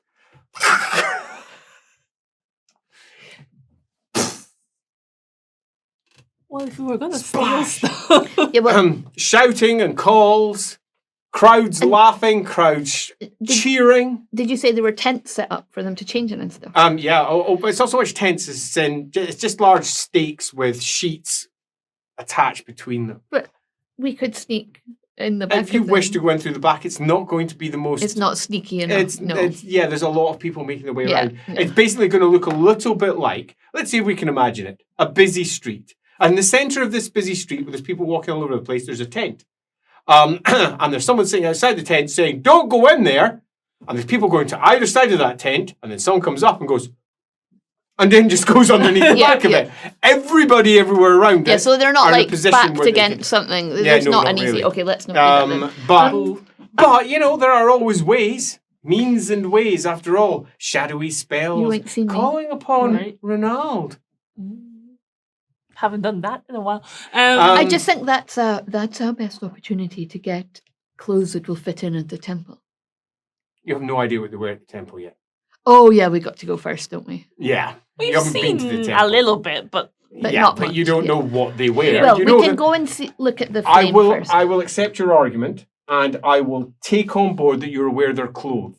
Yeah. Because they weren't naked when you passed by that temple. But you other don't than know. the ones wrestling who were naked. Okay, so yeah, you don't even know that. We should go Dang it. naked. You're going naked, yeah. That'll work. Yeah, Right, that'll well, work perfectly. Well, we could kind of have to go to the flame bit first, where it's in the open, because we kind of want to see that. Did Leopold have a vision that he would die if he went to the Temple of Sigmar and the Temple of Alamennowyth? I feel like he said that, but maybe he was just being melodramatic. Harsh. No, I'm sure he said that, so we should still be on our guard. The High Temple of Ulrich in Middenheim, as we have discussed on more than one occasion, is more akin to an enormous fortress than it is a typical temple. Again, having something from the real world to latch onto as a hook to give you an idea of what sort of scale we're dealing with. Consider the High Temple like the Vatican City inside Rome. It's almost its own complex within the greater city of itself. And it's big, a good 200 paces or more to each one of its main sides, with a huge open set of squares in the middle. The main temple itself held at the back, the northern side, the closest side up towards the temple, probably the palace at the very top of Middenheim. And it's not a small complex. Arguably, almost certainly the biggest temple of Ulrich in the world. And judging by the walls, judging by its construction, should Middenheim ever fall, this would be a good place to fall back to. Noted. Because it is defended. It is stocky looking. Now, you've been by Ubersreich. And Ubersreich was, as a city, very well defended. Huge walls all the way around it with an enormous castle in the middle. And it is reminiscent of that. But it's reminiscent of that in a way that modern architecture is reminiscent of old architecture. This is old architecture. This is old fortifications. These walls are ancient and recarved, reused, repurposed, rebuilt. And you can almost see the layer of age in parts of the building as you're making your way down towards it. Because contrary to what may have been some potentially convoluted routes that one could take towards this particular temple, it's as simple as taking the correct road out of the Grafplatz and just walking down it. And it takes you directly to one of the side roads beside the temple. It also gives you a perfect view down towards the baths. as you make your way along one road, one of the bridges, and you can look over the side down to the baths that are just behind the main temple area, as you then move down a relatively steep street. A set of stairs takes you down to the side of the main temple, and it takes you a good few minutes to walk its length, because it's not short. Good 5-10 minutes walking its entire length till you round the corner. This is probably quite a scalable temple, in that one could probably climb it if one was good at climbing. I'm not saying that you are, but you've seen people in your lives who are, because it's old and it's rough, meaning that a lot of the stonework is not exactly difficult to climb if one were good at that sort of thing, but it's tall. And eventually you make your way out to the front, where again, another mustering square, where apparently the White Wolves of Ulrich, the great knights of Ulrich, would gather in great numbers before a war. Before each campaigning season, most of them are not in the city just now. You don't need to have lore Ulrich or lore theology to know that during summer, they're off fighting somewhere. Right. Most of the White Wolves aren't here. The White Wolves who are here for either a reason, because they're honor guard, or because they're important. For one reason or another. Because they're old, because they're injured, because of their training. But most of the ones who are training go out to war too. And war is such a subjective term. It can mean so many different things, because currently we are, apparently, in peacetime. At least as far as Middenheim is concerned. It's not at war with any one of the other provinces. It's not at war with anything other than the dangers that the Empire always faces. But this is not filled with hundreds of White Wolves. But in the winter months, this place would be full. And if you go by colour alone, probably full of knights that are very interested in the colour blue. Because there's lots of White Wolf banners hanging that are blue. That one over there isn't. That one's gold. That one's argent. But almost all the rest of them are blue. Because the white outfit fits in. Yay. Yay. As for the temple itself, it's a big, open, empty area in the middle, and it has all of the necessary buildings on the inside to withstand siege. So it obviously has enormous barracks, as you would expect. It has enormous stables, as you'd expect, but there's smithies, there's carpenters, there's workshops, there's a large refectory clearly sitting over at one side, and most of these are staffed with, what are they wearing? Because the vast majority of the people in the temple are layfolk, effectively, who are employed by the temple to do various jobs. And most of them are indeed wearing uniforms of grey.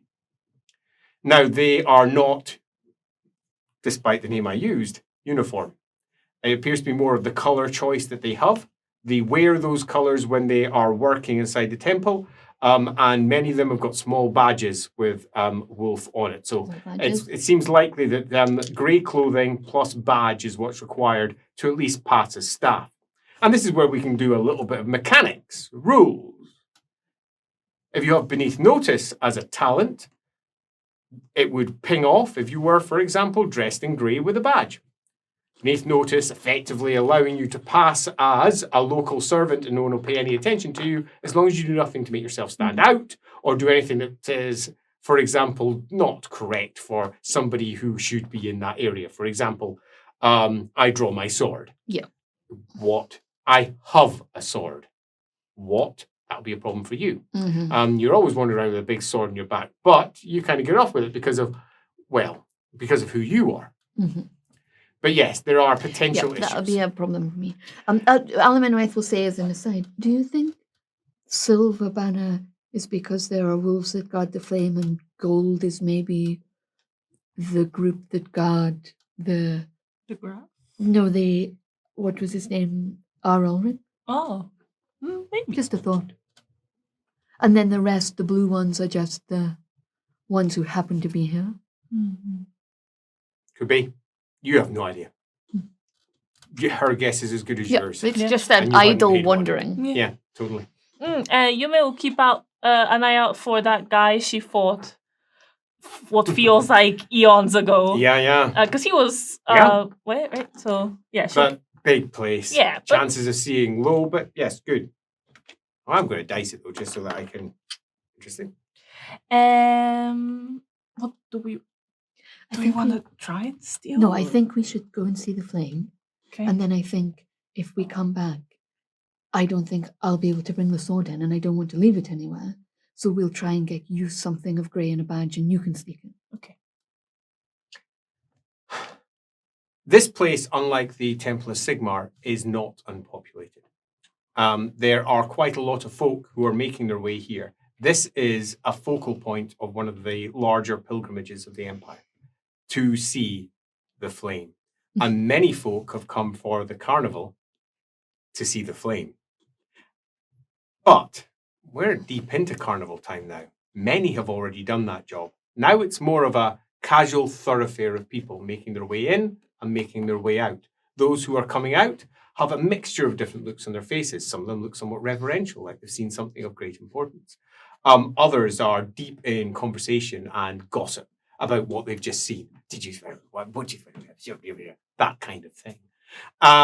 Others are just walking a bit stunned, coming out sometimes with others who are perhaps talking or trying to engage with them, and they're just looking a bit confused.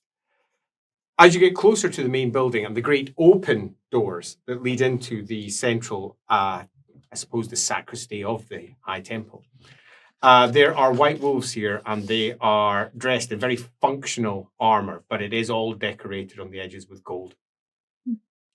They have large cavalry hammers that are about so tall, and they themselves are tall folk. Big, huge, chunky weapons on the top, a big wolf's head opened up around the main hammer of the head itself, and its tail being fashioned into almost a claw at the back of it. Great warhammers, with long hafts for swinging when they are mounted. Pretty impressive weapons. They are holding them to either side, and they're smiling and chatting to pretty much everyone that passes through. They are almost the opposite of the soldiers that you might expect to find guarding a palace or something similar, where they'd be all very stoic and strong. And I'm standing here, but they're far more, no, be careful, will you? Don't trip, says one of them, as someone's coming out. Was it your first time, was it, love? As it just goes out, I reckon that was her first time. And we'll see the pair of you coming up as well. Careful. It says, you should make donation on way in. It says, make donation. It says, you elves are rich. You know, do one of those things you do where you just toss one of their gems. He says, as on the other side, he says, I don't know if anyone just gives away gems like that. He says, well, I heard a story about gems just being tossed in by an elf before. Maybe she's one of them, eh? And he says, well, maybe that's the case. Oh, did you trip, love? As a woman comes out and her scarf is frozen and broken at the end and black. As she just comes out looking somewhat shocked. There's always one. Aye, there's always one. What the fuck happens in there? And on the way in, it moves from being a bit of a thoroughfare to a queue. Wow. There's an actual queue making its way up the right-hand side, leading up towards what's in the distance, the only lighting inside here. A high, vaulted chamber with wolves holding the vault with their paws. Their deep Not real chests. No, they're made of stone. Thanks. They're deep chests holding it. They are crudely wrought. They are not wolves that look like they have been fashioned by the finest of hands. They look like they were made a long time ago, and not by dwarves. Quite the opposite. They are almost a walking example of what many a dwarf may refer to as shoddy human work. But nevertheless, it lends it this quality of age. Mm-hmm. But it's not like it was originally a cavern and it's carved out. Oh, no. This is definitely built. Yeah. And you can see not the flame, because there are so many people in between, but you can see the light of it spread across the top. And off to the sides, you can see men held over, looking up, looking at the top. doing something. There's banks of them down either side. What do they do? I don't know. Could we ask? You don't even need to ask Oh. because there's white wolves just strolling around like they own the place. I wonder why. As one of them goes, don't worry. He says, just go past the seers. They're seeing what messages Ulric's sending us. Says, storm's out, I'd say. We're a bit busy up there, I'd say. You know how it is. You'll see when you get up there. You'll see when you get up there. He says, all right, is that your... All right. And goes by. Are you moving over to join the queue? Yeah, well good. About a third of your way into the queue, you Three pass pence by on this the first of several bowls to collect coins. It's the cost of a pint. That's what I'm seeing. Oh, I see. Yeah. Because in Yeah. the Schaffenfest, they were Absolutely. pouring pints. Well, I First did pint, the wonder. first Like, one I to was like, Ulrich. but you don't give Ulrich money, do you? You give him like ale. I think that is quite a good representation of that. I'm gonna go with. I like it. I'm gonna do the same. Do cost yourself a of pint. prey test. Cost of a pint. Okay. You can do it. She did it. One success. I need the roll. 13. Good. As you make your way into the queue, toss some coins Oh with wait, a clatter. actually no, I have +2 abiding faith, so it's 3 successes. Oh, nice. The roll was important. As you make your way in, and many are looking up. And it's a little bit like the reflection that you get should one visit a swimming pool. And you see that shimmering light as the light bounces off and hits it. But it is so much clearer, so much whiter, and so much darker at the same time because there's quite a depth of space leading up to it. And the room is cold. Really quite cold. And it's not until now, quite deep in, that you feel the holy ground. Mm. This entire area is not holy ground, contrary to many people's belief, or at least not holy ground to your senses. As you shiver your way across it, and it goes down your back, you hear a snarl, a growl right by your ear, enough that it makes you do this. Because it was like it was about to take out your heels from behind. But there's nothing there. Your Let's hackles- hold hands. Your hackles are We'll rise. hold hands. And you feel cold as your hand goes to your temple and you're sweating slightly. Snap. Frozen sweat that melts in your hand.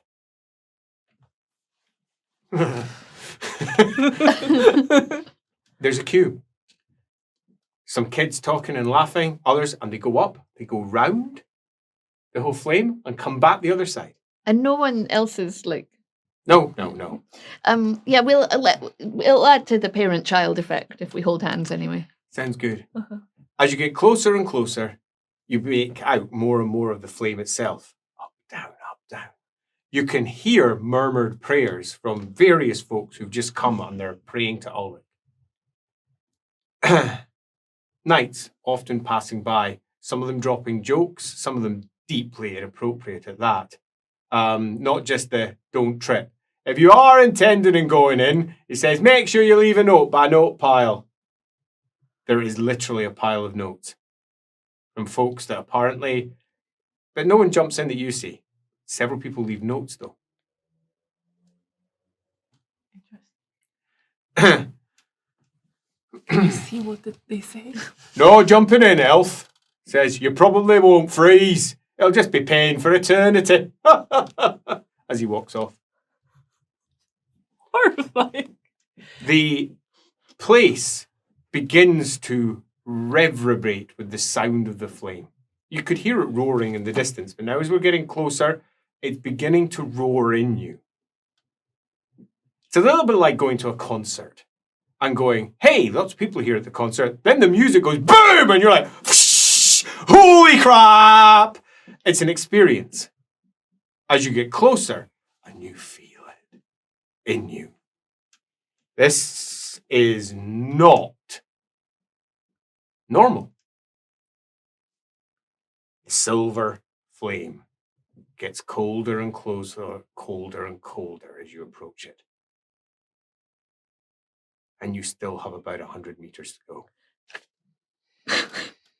Does anyone just like leave the Yep. queue and leave? Yep. Oh, they do. Okay. Yep, you're seeing them now. What they do is they cross over, and the Elricans are laughing at pretty much all of them. Any that can't make it, they laugh at them. Aye, run off fucking home.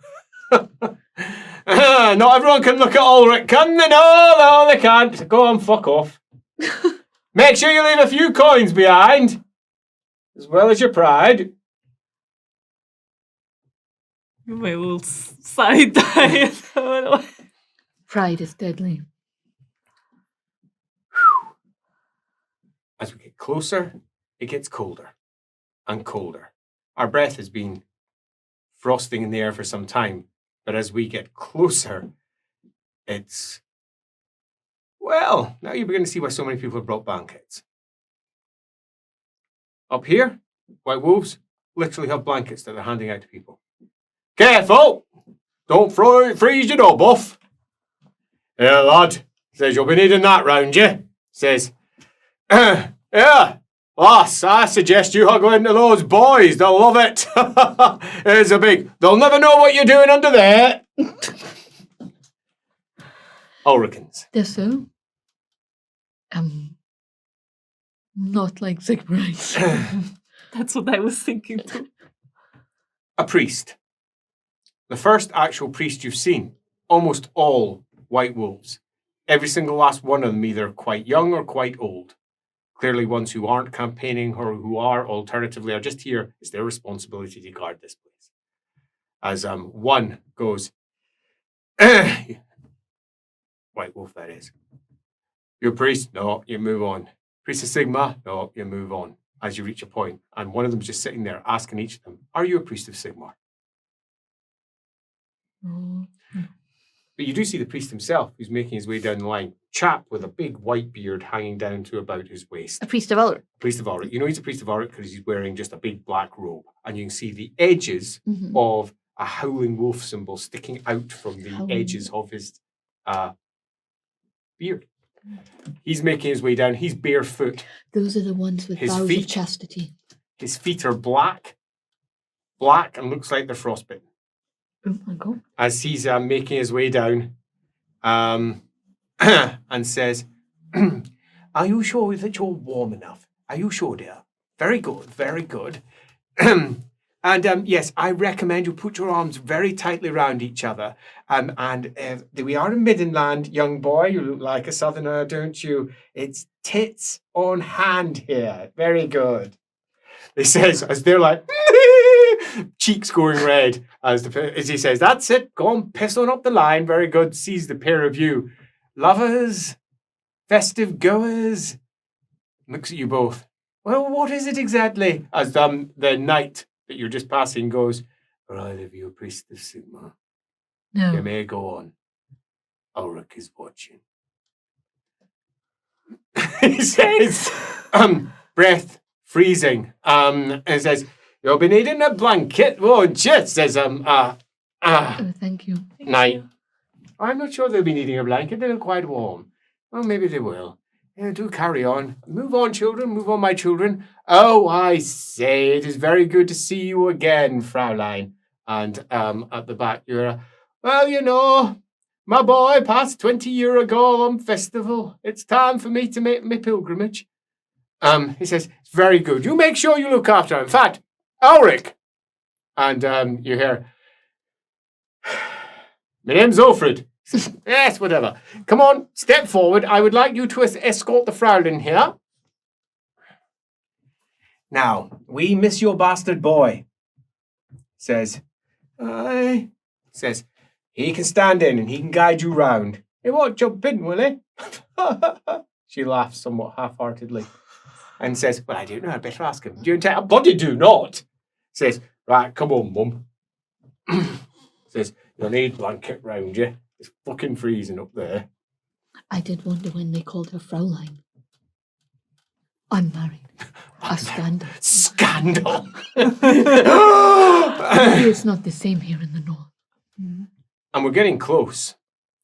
And it's not that big. I mean, it is. It's big. Big as a building in terms of the height that it can reach. At its base, it's like a bonfire in size. It's not that big.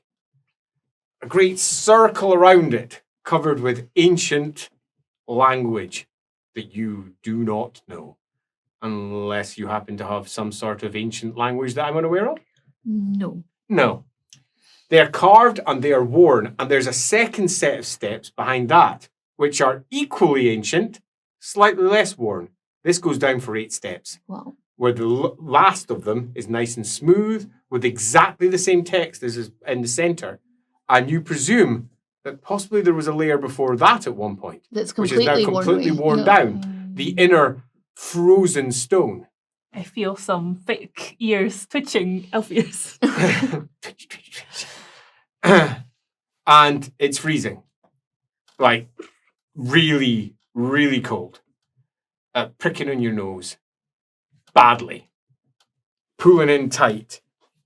Scarves up. Your ears. Oh, my ears. The knights who stand on the inside of the circle, you can go in, walk all the way around.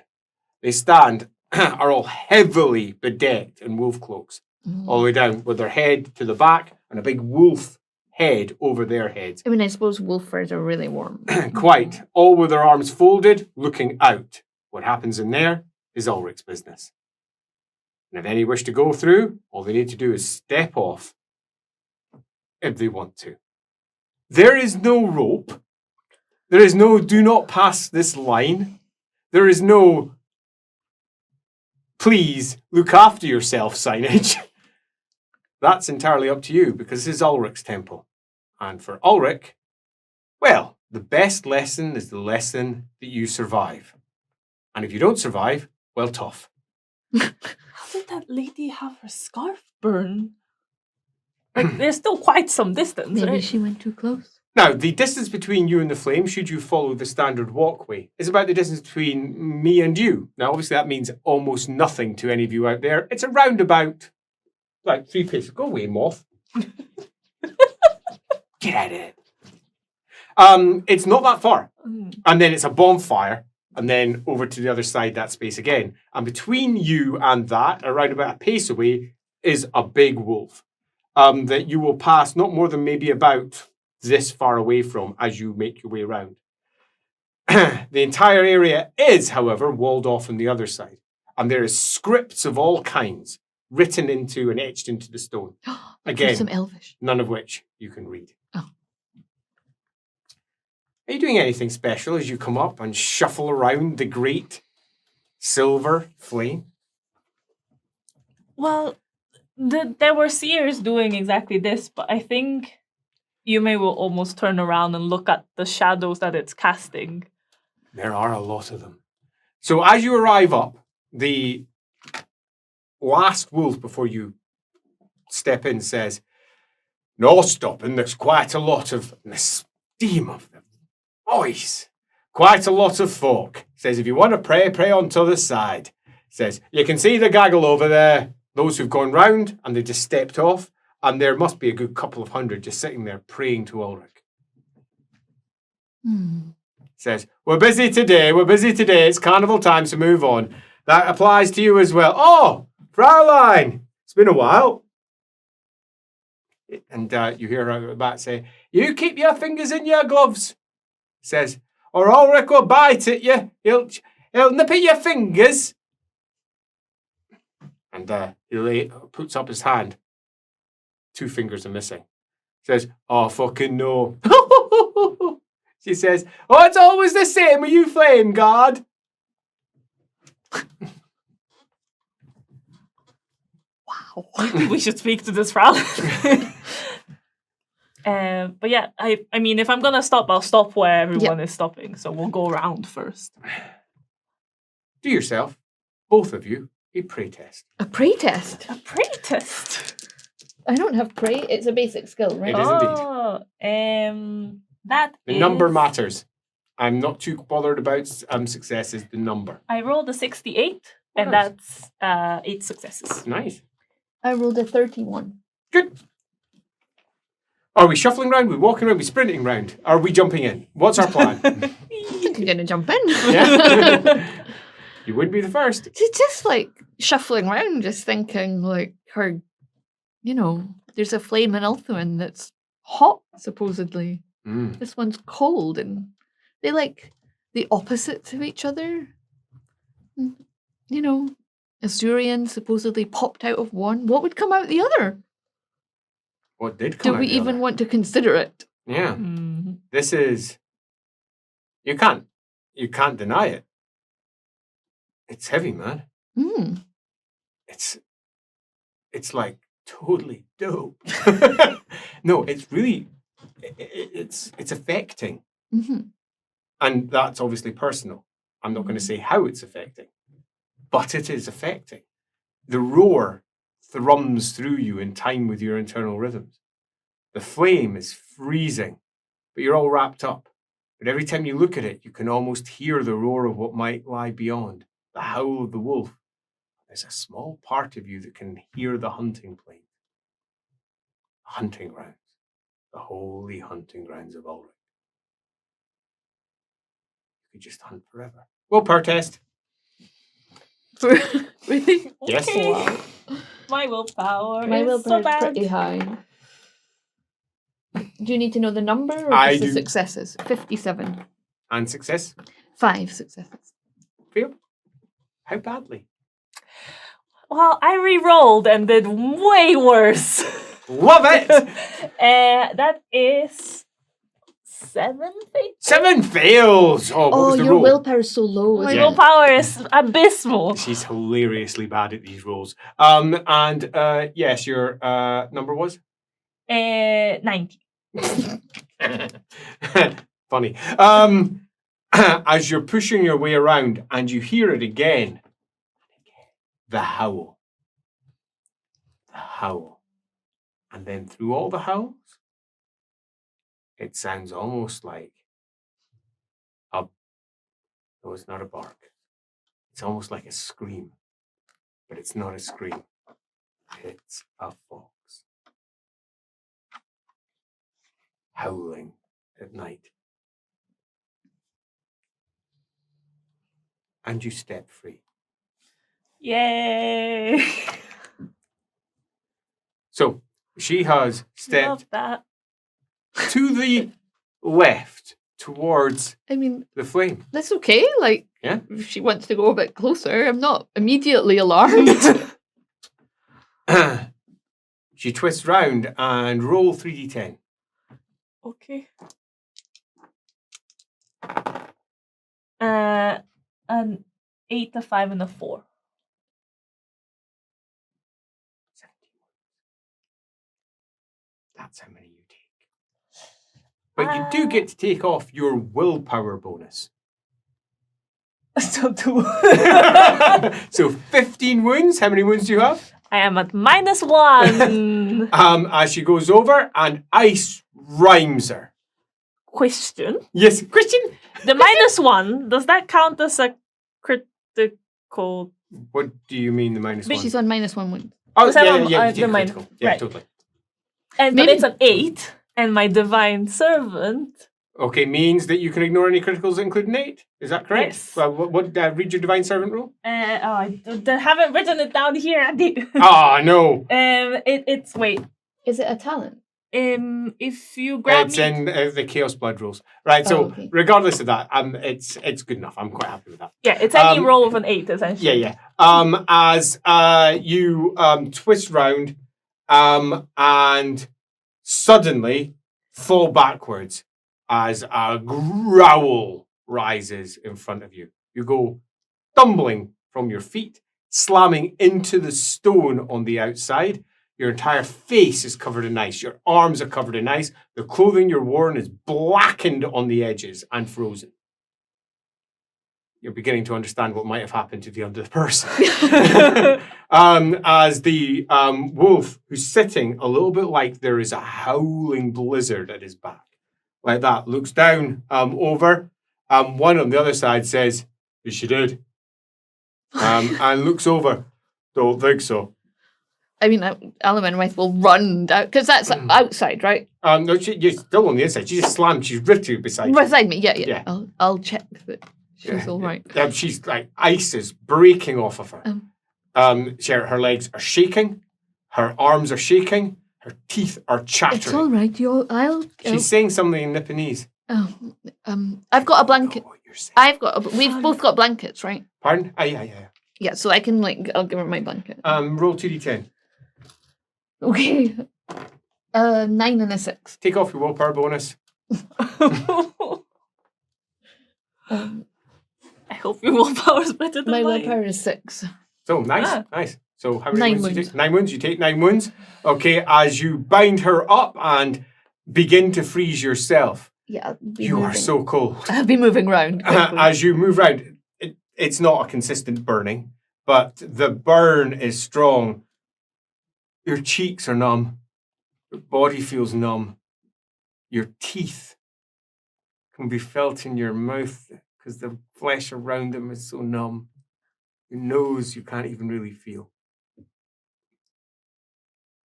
Your clothes are burnt.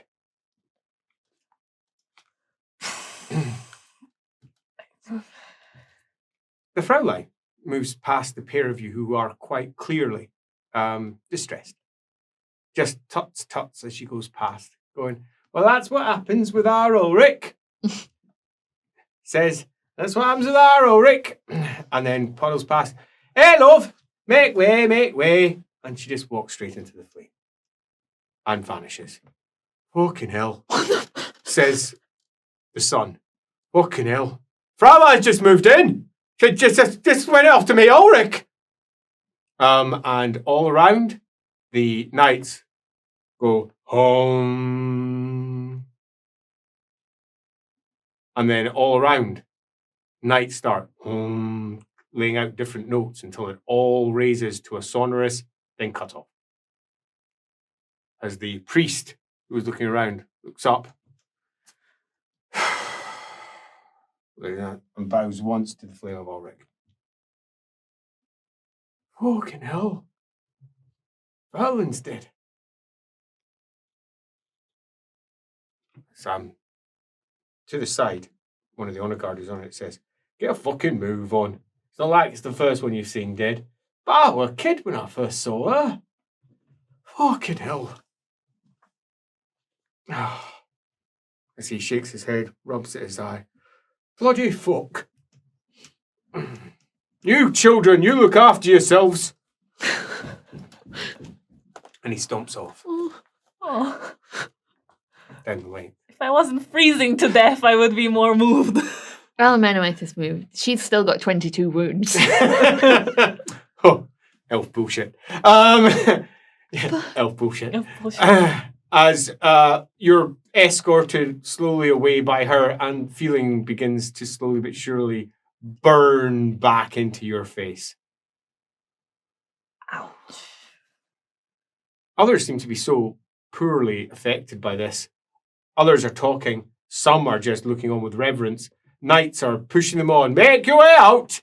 Says, "We've got a lot coming through today. Now make your way out. Unless you got prayer to make, go and fuck off. You make your way out. Come on." And then sees the pair of you. Take your time, loves." Says, "Totally understand. We've all had that time with Ulrich." Says, "We'll warn you, you might be pregnant." Laughter spreads out from either side. Really? "Well, wouldn't be first time." Right. Right, you see. Just between you and me, and everyone else I've told this story. He says, "It is said that Ulrich won't take any, as wife, that hasn't seen flame directly themselves. And there are many a tale as to why, but I like my personal favourite. It being my personal favourite makes sense why I like it. And that's that it cleanses you. Going by flame goes right down into your spirit. And then from that day forward, Ulrich will give you a nod, if you know what I'm saying. So if you should meet a very big man with an horn that apparently is long enough to erect an entire building, you probably met a god. Let's be honest, between you and me, I think that one might be a bit of hyperbole. But that might be a story that's not true. Probably just normal sized. I mean, if it wasn't, he wouldn't have got into so much trouble. All the girls would have turned him down, if you know what I'm saying. Yes. But they didn't, because he's Ulrich. I know. I mean, half fellows here. I mean, they would. So I see no reason why a good lady wouldn't. So, you should consider yourself blessed, love. That's what I'm saying. Now, your nose, you're probably going to want to see maybe an herbalist or something about that. Uh-oh. Your nose still feels numb. Black. Oh my god.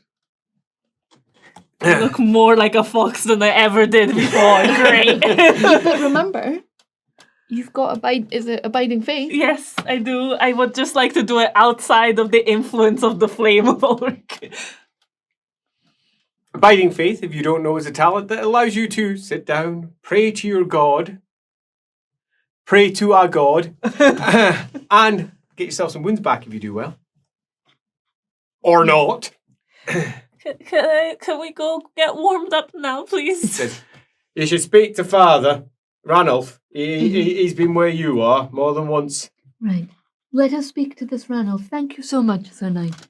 And he shouts out, "Here, Ranulph! Girl here, burn her tits off!" And you hear a terrible, absolute aura. As he turns round and starts making his way over. Is this the one we saw before, or is this a Absolutely, different one? same one. Ranulph. As It's very close. he comes over and says, "Oh dear, yes, not a great outcome for you. I'm sorry to say that's going to hurt a little bit when it starts to regain its sensation. Now you might notice my tootsies," he says. Yes, well, one thing you can say that is rather nice about Ulrich is that he doesn't blame you for what happens here. He's not a judgmental god. If you're foolish enough to step in or get too close, then you'll get hurt. Some have no choice. Like myself, I have no choice at all. So my feet, they're still mine. I don't feel much in them, but at least I still have them. Unlike many of the knights here who perhaps got a little drunk some nights, they lost a finger, a toe, sometimes more in the case of poor Ulrich. I don't know the names. Between you and me, and everyone else I've told this tale, says, it's much easier just calling them all Ulrich. It's right about, I would say, maybe one time in 20, but most of them are some variation of it, Alfred, Ulrich or something. That nose is going to sting, I'm sorry to say, but unless you yourself walked in there by your own design, then I presume that you'll be fine and your nose won't follow. And he just looks at you. Or did you want... I mean, if you want to, the flame's still there. No? No, thank you. Did you want to when you passed by? No. It's all right. No. No, it is all right. If you did. I mean, you're very young. Is it heartache? He says, I do believe that many come here because of heartache. I thought I heard something. Oh, and did you turn to it? Oh. What did you think that you heard? Someone I lost. Oh. Stay here. And he goes off. We should probably go. Ulrich killed him. Oh, shit. Too late. It was too honest! You were too honest again. Ulrich and Sorry. Ulrich move in. Ulrich and Ulrich look on from afar. Are your names really Ulrich and Ulrich? As Ulrich and Ulrich look at you and says, no, my name's not Ulrich. Another one says, no, my name's not Ulrich either. He says, is your name Ulrich? No. How about you? Do you fit in? Another one says, my fit in, you know what the father's like. Says, Well, it depends how, let's say, display orientated they are. What do you mean? Nothing. Nothing. Do they pay? Looks at you. Shoe up and down. Looks at you. And from the side, it's a bloody trap. As he goes, I think you're bloody right. So what did you hear then? I'm changing the subject, by the way, love. What did you hear? Oh, were you, I presume? Elf? No. Oh, were you? A girl? You, what did you hear? A sound that reminded me of someone I lost. Well, that doesn't sound like Ulrich. I mean, sometimes he's sentimental type. Says, I suppose.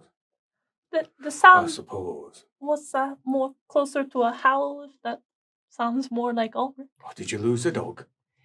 He says, I lost my dog when I was 4. Sent me straight to a cult, actually. Oh. So, I had a dream that he'd gone into flame. Turned out he had.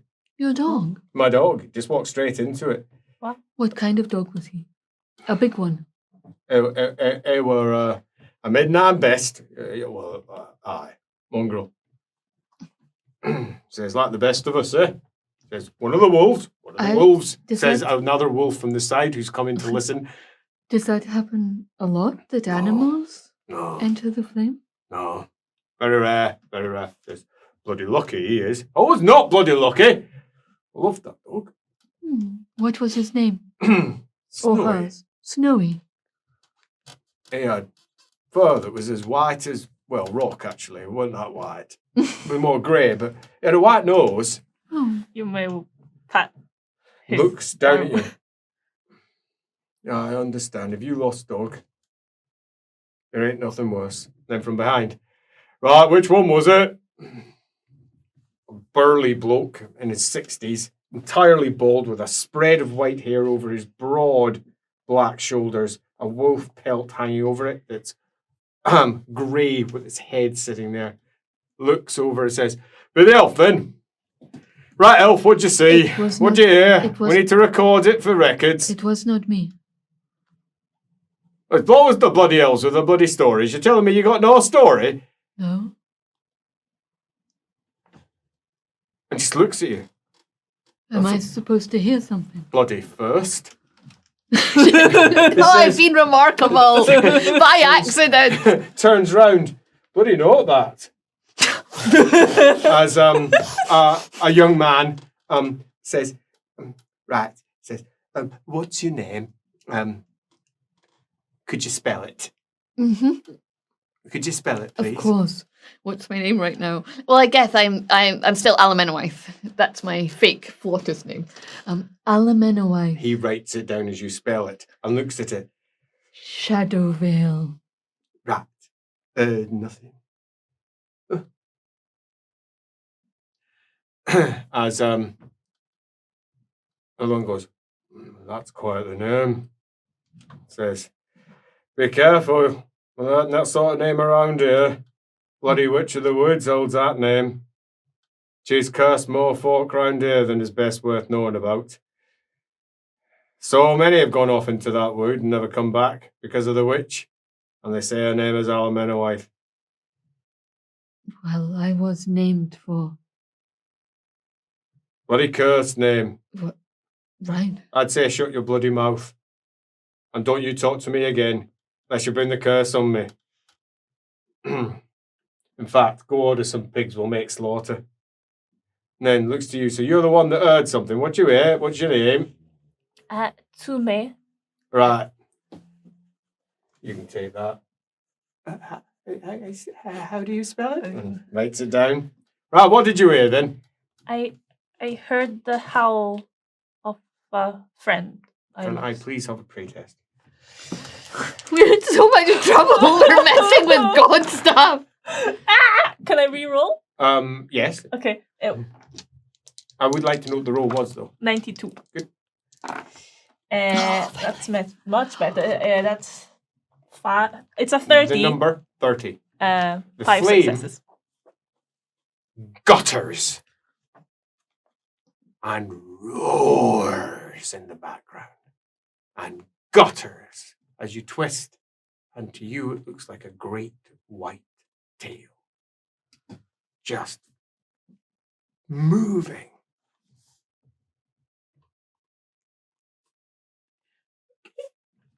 Across either side, the banks of men who were scribbling and recording at their reflections do so a little more furiously.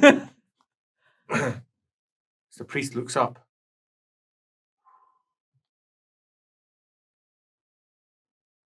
All around, some fall down. Some start praying on the spot. Several of the knights just raise up their hands and give the sign of Ulrich. Because he is the god of rock. Make sure we're clear. Near the end, some of the kids who are looking on, utterly unaware of what's going on, having seen so many signs of Ulrich, start giving the swear word equivalent. Such is the way of Ulrich's temple. Priest falls down to his knees and looks over at the flame.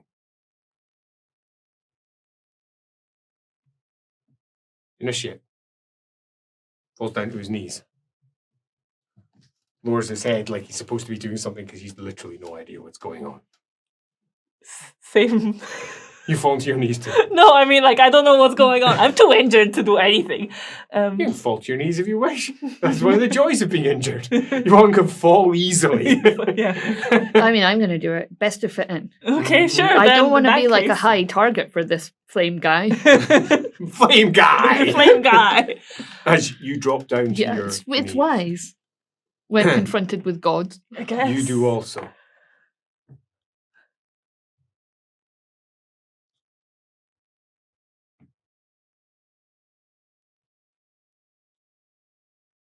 You are worried.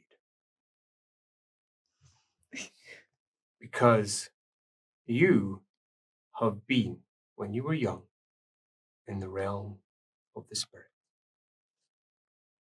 At various festivals, you spoke with spirits. You passed through the great gateways to the other side. You were young. And they flocked around you. Such is your blood. Your father looked on. Your mother, a confused mixture of pride and concern. Different blood.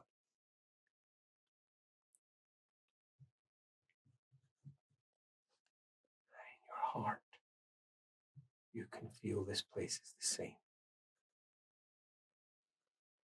Not the same exactly, but it is the same. It's like a gate. It's a weakening. This place had a gate constructed over it. Your father knows how to do that. Your father, he would often speak to your mother about what had to be done to the fallen gate. The gate where you got your fox. It had to be rebuilt. And he'd studied it and rebuilt. Your mother's against that completely. She believed the gates had to be closed. It is fair to say you have heard them argue over this point multiple times.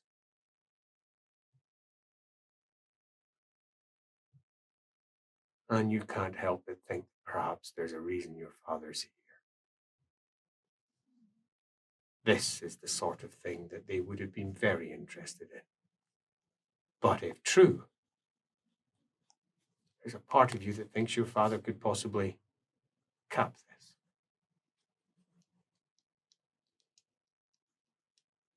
Cap it. And you think you might be able to as well. You don't know why you think that, but it's singing in your blood. You can feel the spirits wanting to burst through you on the other side. They have been trapped. This is a place of great spiritual darkness. This is like a blocked artery. This is death.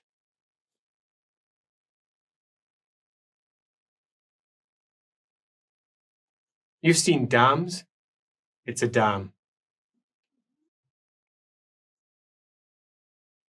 You've seen blockages of all kind. Heck, you played in the streets of Altdorf. Little bits of wood going down streets filled with piss and shit. Piled up mud and blocked it entirely until there was a great pool forming. This is the pool.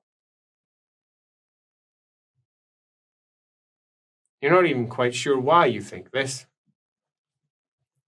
But you do know why these sort of thoughts often can come. Or at least, if you believe any of your tutoring as you grew up. The spirits, they talk. You know things because the spirits will talk to you. And your blood is royal. Your blood carries within it every last one of the roots of the tree. And one of the roots is blocked here. Possibly it's the end. Possibly it's something else. You don't quite understand it. Because you don't understand it. And all you're getting is half-baked thoughts of things that don't also understand it. Because you are dealing with an entity. There's something here trying to contact you. And that half panics you. Because who knows what it might be? Who knows if it's lying? Who knows if it wants to be free? And then you hear something. A trickle down your spine. And just a whisper at the back of your mind. Find my brother.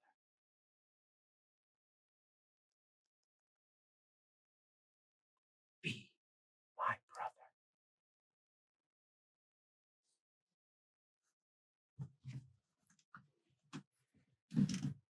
From Alamennowyth's perspective, it's all very different. It's an hour and a half of her frozen. Actually frozen. The crystallized form. She sits on the outside as Ulricans are praying over her. Several priests have come to try and understand what has happened. The cursed priest guy. Yes. Did he, the one who was scared of me, did he go away? Pardon? Yeah, he's not here. Is the one here who took the notes? Yes, he's here. And maybe like get him to change the name? No. No. Okay. Absolutely not. Yeah. I mean, you might. Ooh, you need to crit this one. You might. I mean, you've asked, so roll it, please. 51. Yeah, that's a no. No. It was worth a try. Don't want a cursed name in it. They are concerned. Because this means something to them. I'm concerned. She might be dead under there. Yep. But this means something to them. Ulrich has made his will known. Who knows what that means? They certainly don't. Ulrich's not exactly talkative. No. He's not a chatty god. He doesn't come in and say, "Hi, I'm Ulrich, and I'm going to freeze this person because it's funny." Ha ha ha. That's not how it works. They're milling about, discussing it, unsure. Also, from my perspective, it's even more terrifying because she's got an inkling that Ulrich is out there. So what's actually in the flame might not be Ulrich. He might have put the flame in place, Ulrich's flame, but it might not be him inside there. Why does she think anything's inside there? She thinks that No, this... but why does she think at the moment all she's seen is her be frozen? The speaking is entirely on her side. Oh, yeah, but she thinks that there's something. This is trapping something. Brother. And it's like... As your eyes snap open, and there are about 15 burly men looking down at you. Do they freeze like kneeling down? So Yep. Oh, okay. You ache. You actually ache. Your legs are stuck in place up, and you're lying on a cot. At the back, there is an argument going on between two priests as to whether they should pray to Ulrich or not. Ulrich doesn't give a fuck is quite clearly the argument from one side, and the other side is, well, what the fuck else are we going to do? And they're clearly having that argument as you break free. Two priests are looking down over it. One of them has done a pretty accurate sketch of you. Okay. Great. Great. That's what you need. You've been sitting at the back. You've been interviewed about 5 times, but you've had little to say. Yep. She froze. I'm here. We decided to see the flame. It's the thing that we were doing. We were just having a little look around. Yep. And they take you at face value. I've heard about it. Just wanted to see it. Yeah. What did you see? Nothing. Nothing. And that in and of itself fascinates them.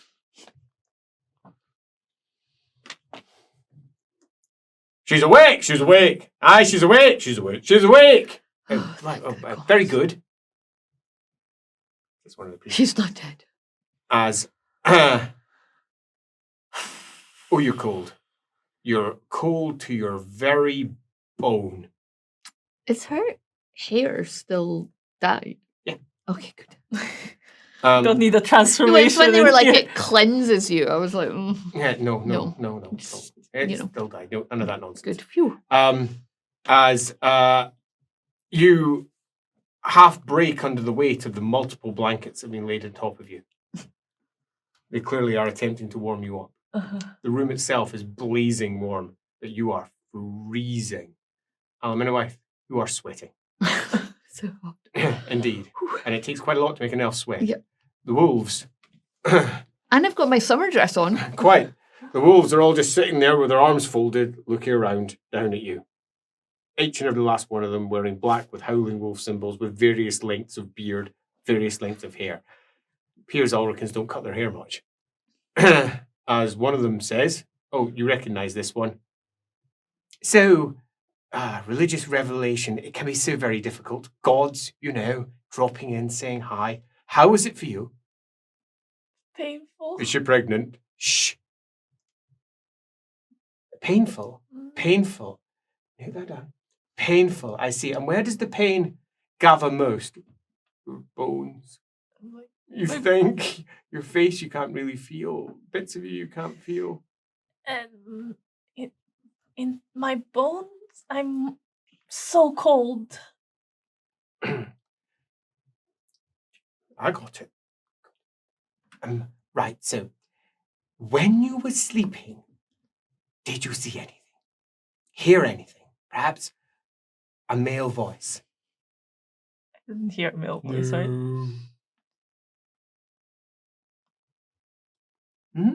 It's all right. Do speak up.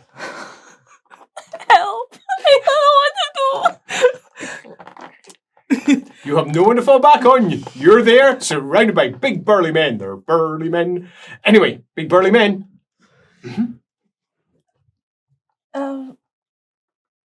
I can't quite remember. I heard howling. Howling. And is that all? Wind?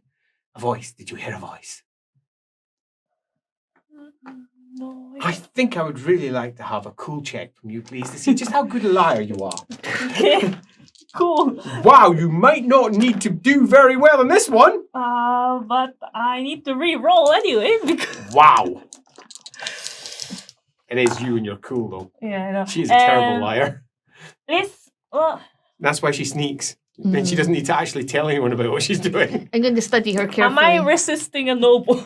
Yes, actually, in this case, you are. Okay, then 4 successes. You are freaking kidding me. Love it.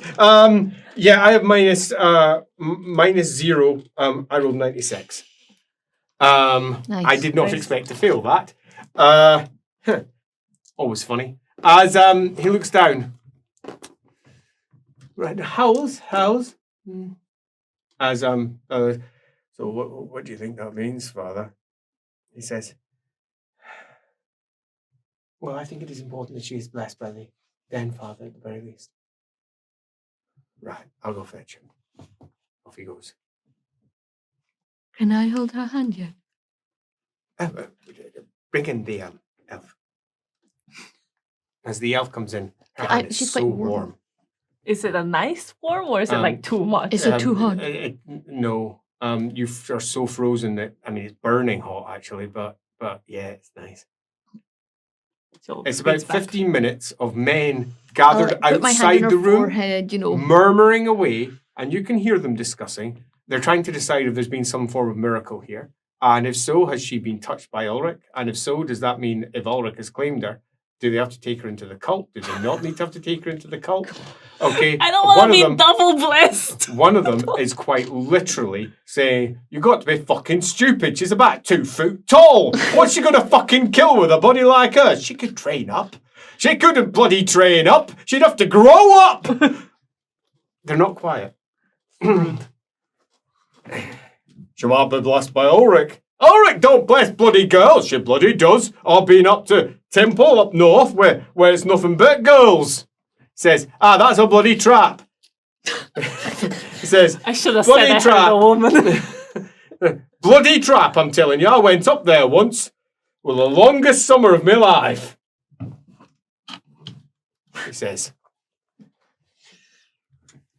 Until eventually, an older man, clean shaven as well, no beard, comes in. That's unusual. Long hair.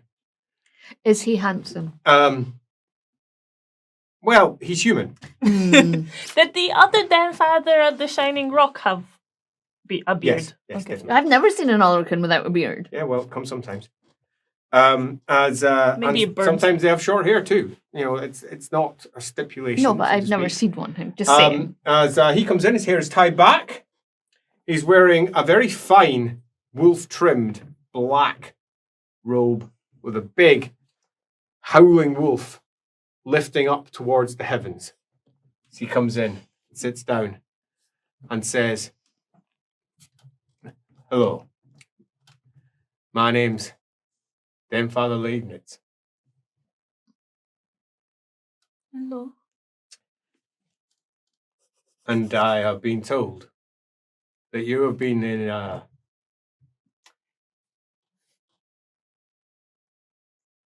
difficult place as you made your way past. And there suddenly is a bursting through the door.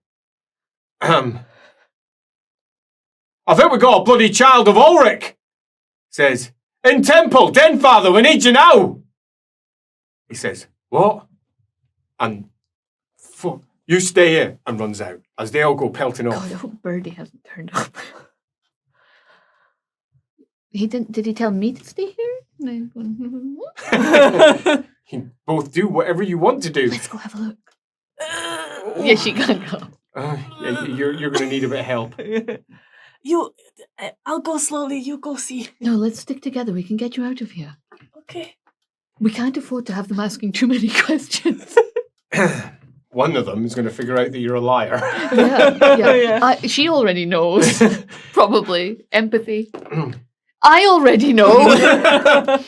As you're making your way out along corridors, left or right.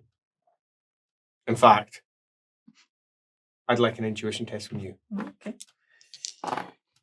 100.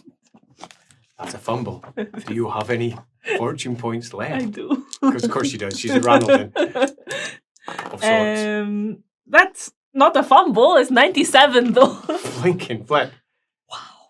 So you don't know which way to go, left or right? What about me? Is there any? Nope. No. Left or right? Which way did we come in? I will note, there is a correct way and there is an incorrect way.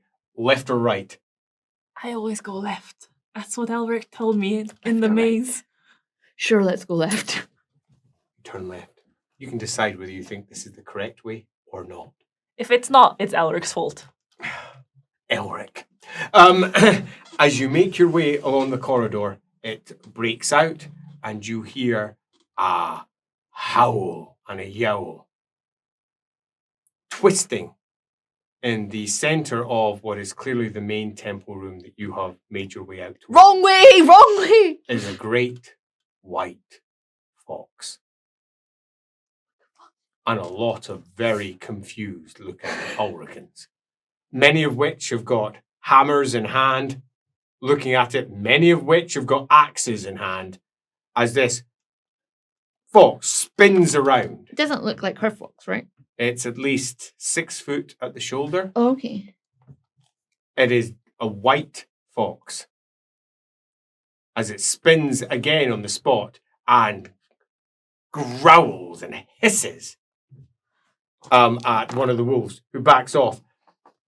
The Den Father steps forward and goes, "I'm Den Father of Ulrich! What the fuck are you doing here?"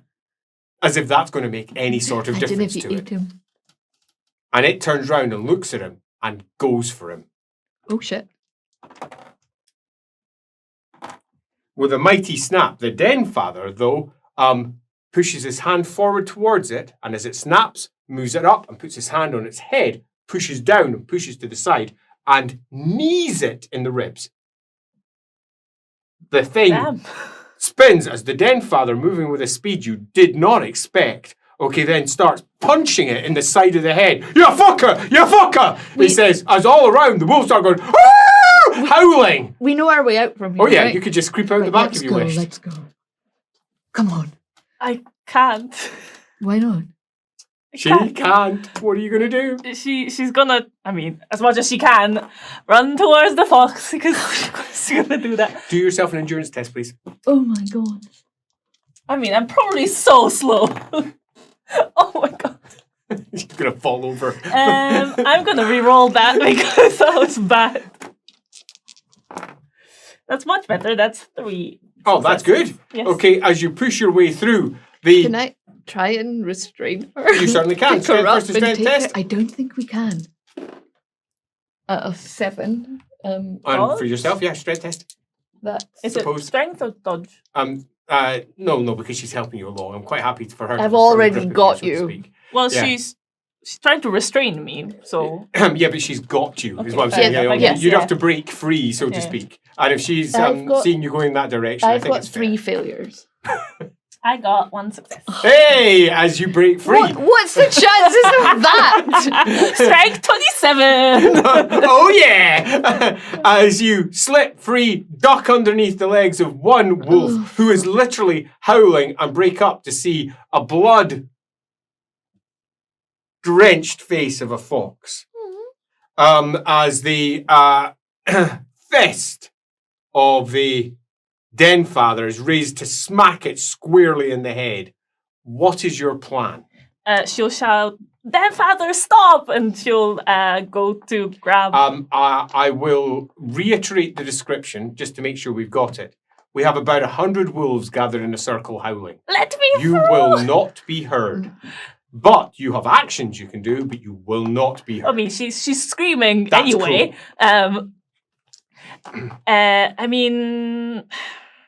Are you trying to save it? I am trying to save Just it. leap on it and try and move its head out of the way. Yeah, but I have to get through the crowd first, And right? it's also worth saying, do you have any prayers? You are, after all, also a holy person. I Yeah, you am are. also a holy person. But none of my holy things are very helpful in this situation.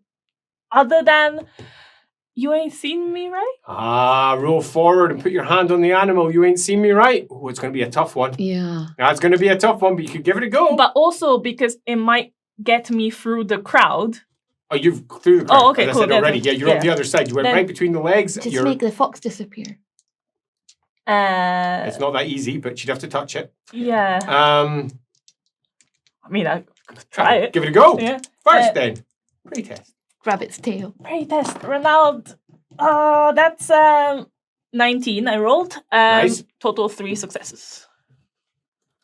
Which should be enough, I think. You need And I also have a melee brawling test. Really brawling. I do not have fast hands. I do not. Fast hand talents would have meant you didn't need to even roll. Fumbled. You have any fortune points I left? do have 1 left. One left. So lucky. Why melee brawling? Oh, that's so much. Well, it's not, It's not a fumble. It's 89. You run forward and you swipe for it, and the fur is just tantalizingly close as it slips by your fingers, and the Den Father punches down onto its head. Hard. Wee foxy. Right into its skull. You hear the crack. It's audible as the thing slumps down onto the ground, and the Den Father looks at it, and the blood spills out to either side. And you're lying to the side of it, looking on in, I presume, great happiness. Oh, yeah. Horror? There is one last thing I would like to try. Uh-huh.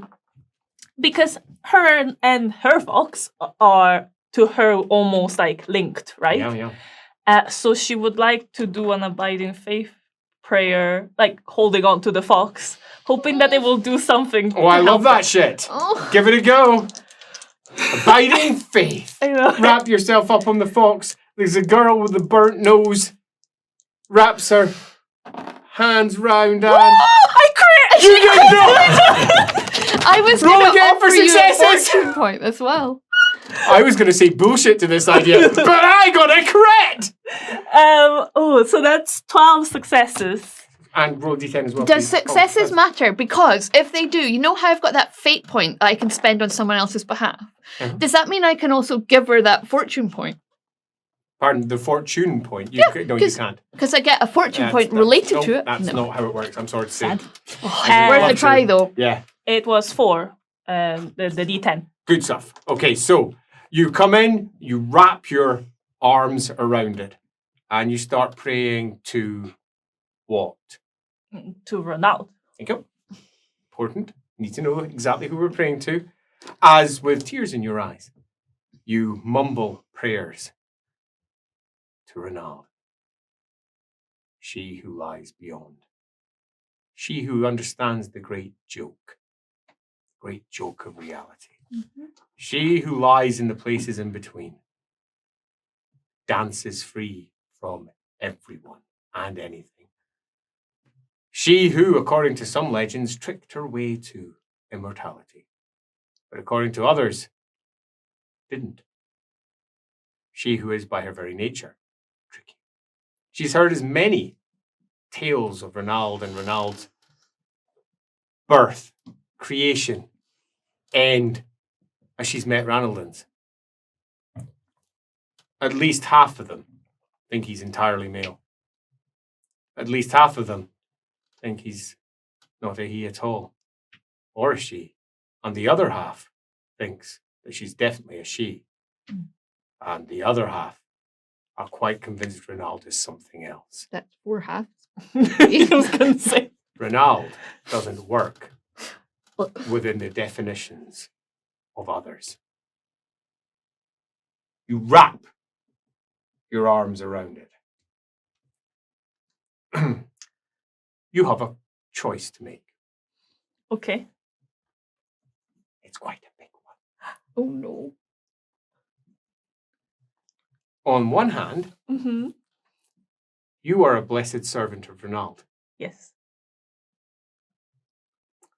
On the other hand, you are not. Uh-huh. And your choice is, which are you? You choose. You do not know the ramifications of either, but you do have the choice as to which you are.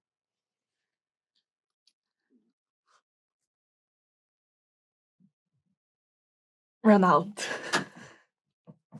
Love it. That's so weird. We had that chat earlier. I know. The tail flickers slightly. Wolves look on. The blood has spilled. You are wrapped round. The Den Father looks on with a certain amount of contempt down towards you and it, and growls almost. Let it go. You're at the back. Yeah, I'm going to try and work my way through hiding. Now, as I say, there's a good 100 or so Yeah. wolves. There's also the gathered crowds behind that, but most of them have pushed back. Many of them ran with the whole flame thing. Pretty Or maybe scary. I should fall back and come and save her another day. When I get, Bravely she did run No, away. I'm not going to. I'm just going to try and I mean, I wouldn't blame you. Your way through. stealthily.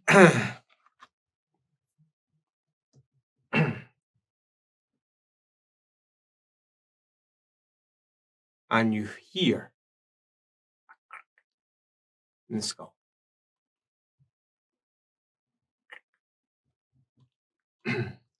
Then, from behind you, all the wolves fallen silent.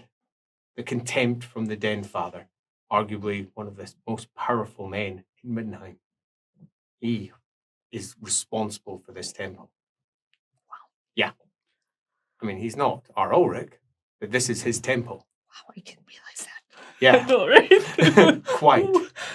As he's looking down with contempt, he's taking out this thing with his fist, blood all over his fists, as he's looking down at you. The blood spilled out, he's looking at you, and it feels like 1,000 years to you. It's been less than a heartbeat. It's all quiet. From behind you here, meow.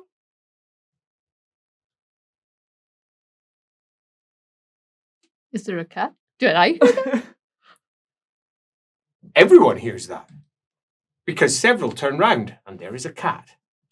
A grey, mangled cat. One of the wolves literally turns around to kick it. On my watch! Opposite side to where you are. If you want to go diving across that inside someone else's temple, feel free to give it a go. Nope. As I wouldn't make it. the cat hisses at it, and the foot passes right through. Oh, As he backs off from it. Fuck! He says, I kicked that! As have I ever others- seen a cat like this before? No. No. It's a cat. Have you ever seen cats before? Yeah, yes. but you know, one like a particularly grey, mangled one. No. It's a cat. Yep. As it hisses again and wings rise up from the back of it. Furred wings. And its eyes smoke with lifting curls of Ulgu.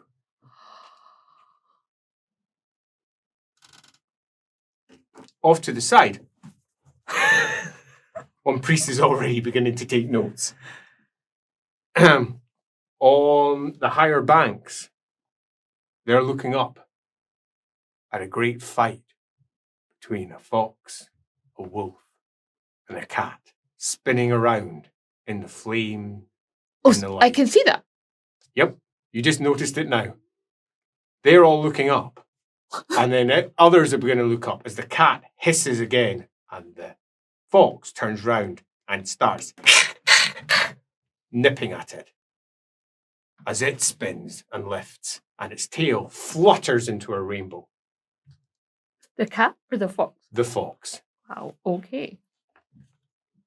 The cat goes for the eyes, Boo, Quite right. and flies at it. Literally wings back and hits it.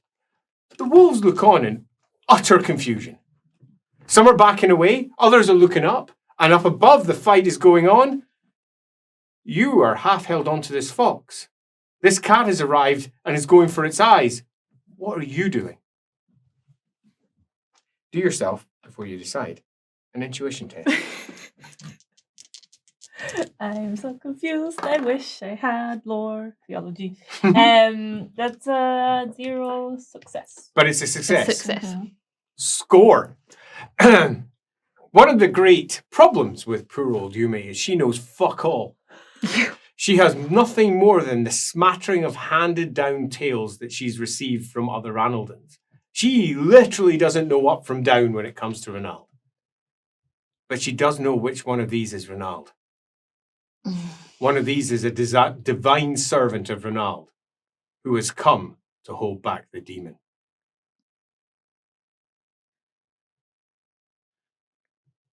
Zero successes? That's all I'm giving you. Okay. Cool. What are you doing? You've just obviously healed the fox. Yay. Well, you know, it was a good story. You got a dagger on you. Stab it. What are you doing? The only knife I have, I don't think I want to get out here. She doesn't seem to agree with you. If it's a demon. What are you doing? I'll let go of the fox. Mm-hmm. Action, please. And Yeah, I guess I'm in touching distance. Yes. So I will pray to bamboozle it. You're going to attempt to bamboozle. Good. Yes. What are you doing, Alamennowyth? You obviously are utterly unaware of whatever's going through her head. Yeah, I mean, I've seen this cat and the cat with wings, and I think I know what that means, but I don't know what it means. I'm just watching, like, ready to jump in to protect Ume, But the fox... So the rainbow tail, was that on the fox? Yes. Yeah. Or not on the fox in the... No. So, like, that's bad, I think. But I don't know. Yeah, that sounds like a really good action. Yeah. Right, so on your side, do yourself a play test, please. Go. Hey, cat, help, please. I'm assuming I don't have... You do not take 1 sim point. I chose wrong. How many sim points do you have at the moment? That's a good question. Because you need to mark that, because every time you do a prey test, if you roll the number of sim points you have or fewer, you get a Wrath of the Gods. So being aware of that is good. I put it. As you twist round and you know that what you're doing is wrong. It sinks through to the pit of your belly. You shouldn't be bamboozling that. As you twist with almost disgust at your own thoughts. And you don't know why, you don't understand. As the cat hisses again, the fox twists round. The wolves look very confused. The wolf, with the blood in his hands, decides to take a side. Well, to the outside viewer, I just touched the fox, so it's not like it looked like I was You being... hugged the fox. Yeah, exactly. It's not so much touched No, but I it. mean, like, when I tried to bamboozle it wasn't... Totally. You just withdrawn with fear in your eye. He's... Wow. He just punches down, twists the side, and grabs the fox by the neck. And starts to twist and yank on it. Its teeth begin to lengthen in its mouth as one eye bulges slightly and feathers prickle along the edge of it, and a small face spreads across the back of its head, ripples open. Everyone that can see that can do themselves a cool test. Wow, that's really fascinating. All I have done is crit and fumble. Really? That's actually astonishing in a bunch of rolls. 0, 0, 0, 0, 99, 22, 33, and 44. This is weird. Each one a 1 in 10 chance, so, it's not that weird, but it was Still really weird to have it happen like that. That was awesome. 5 successes. Really happy with that. 4 successes. Because that's telling a story. A bunch of the wolves I don't know what to do. are I don't know which side is the right they've side. seen it, and the reality of what it is has made them back off fast, and they're backing off towards the flame to guard it. Others are howling. Others are uncertain. Yumi's right in the middle of it. Round 2. Ume is first, not you. What are you doing? Clearly, whatever it's not doing great. I will fucking take my sword out, I think, at this point.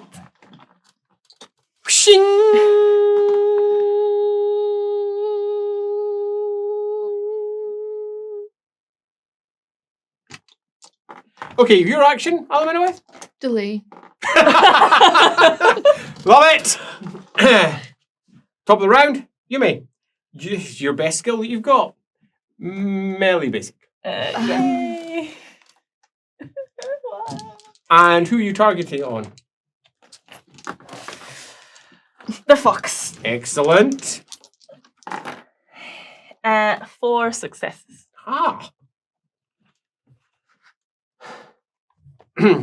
Alamennowyth. Mm-hmm. You see the blade come out. The sheen along its wooden edge. The curl of the layer upon layer upon layer of the age that runs through it. And down its entire length, the entire spectrum of light that you can see ripples along its length. As you see her quite inexpertly. Pull back her face, a mixture of so many human emotions playing on her face. They're so basic and shallow, while simultaneously deep in a way that you can't understand. Her rage, you know, human rage, it's weak. But for them, it's so all-consuming. She doesn't seem to have that. If anything, she seems to be afraid, unsure, uncertain, completely unsure. And her stab is, instead of being filled with the purpose of what you would think would be her bloodline, is instead almost tentative. It's not in any way tentative, but it's much more of a thrust, with a look of half panic on her face towards what feels like her fox. And it hits. And it does so many things happen at once. Oh, let's just do a quick session. It'll be fine. So many things happen at once. Oh my god. It ribbons. Let's start off with that. As what is holding it together as a cohesive entity no longer is. And parts of it spiral off. Some of it twists off into almost etheric nothingness. But other parts of it very quickly go blue, go purple, go green, move through the rainbow as they twist up, and faces start twisting along its length. One puckered arm comes out with 3 fingers and huge suckers on the end, fire coming out of it. Can I just... What colour is the No. fire? Oh. As it howls and twists, you are frozen spot. A single eye in the center of its face has burst free and is looking at you. And you can feel it. It can't stop itself. It is nothing more than purpose. And its purpose is found! And you almost burst through. There is nothing more than the awareness of you've been seen. It twists and twists and twirls, your blade sitting in the center of it, and it pushes it out. There is nothing in the space around your blade. Nothing at all. As it fragments, it breaks, and this face is desperately trying to hold on to existence, desperately looking at you. Can I speak? You Or am I can't do frozen? I anything, can't do frozen completely. As you're holding it, and the face twists and twists, and reality pulls off from the edge of it as it reaches the point of its eye, and it burns at the edge. It does not want to let go. It does not want to let go as your blade sits in the middle of it, sitting at the back. The Den Father has pulled back, the blood dripping from his fists, as he steps back and looks at this unraveling entity before him, and a gleam spreads over him as he goes for it and howls. As he lays out with his fists into the middle, and the blood on his hands bursts into the creature, causing it to flare up. As the eye, which was focused on you, immediately goes flick and looks over in the other side. Can I move? Yes. I'm moving. What are you doing? Anywhere that's not... So just to get out of its sight and to hide. Bang, bang, bang, Yeah, bang. hide. Boing!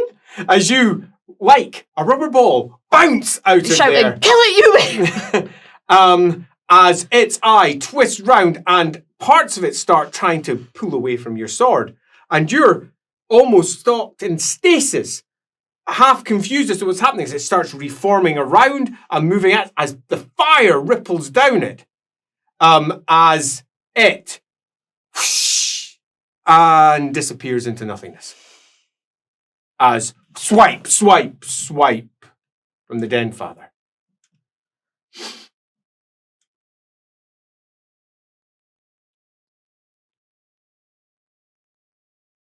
Cat's nowhere to be seen. Fun. But you did crit. I did So- crit. That means something. And you are a follower of Renal. You chose. Yeah. The next 2 hours are very different to the previous 2. The previous 2 were spent mostly unconscious, looking on as people tried to figure out Just what want this meant. the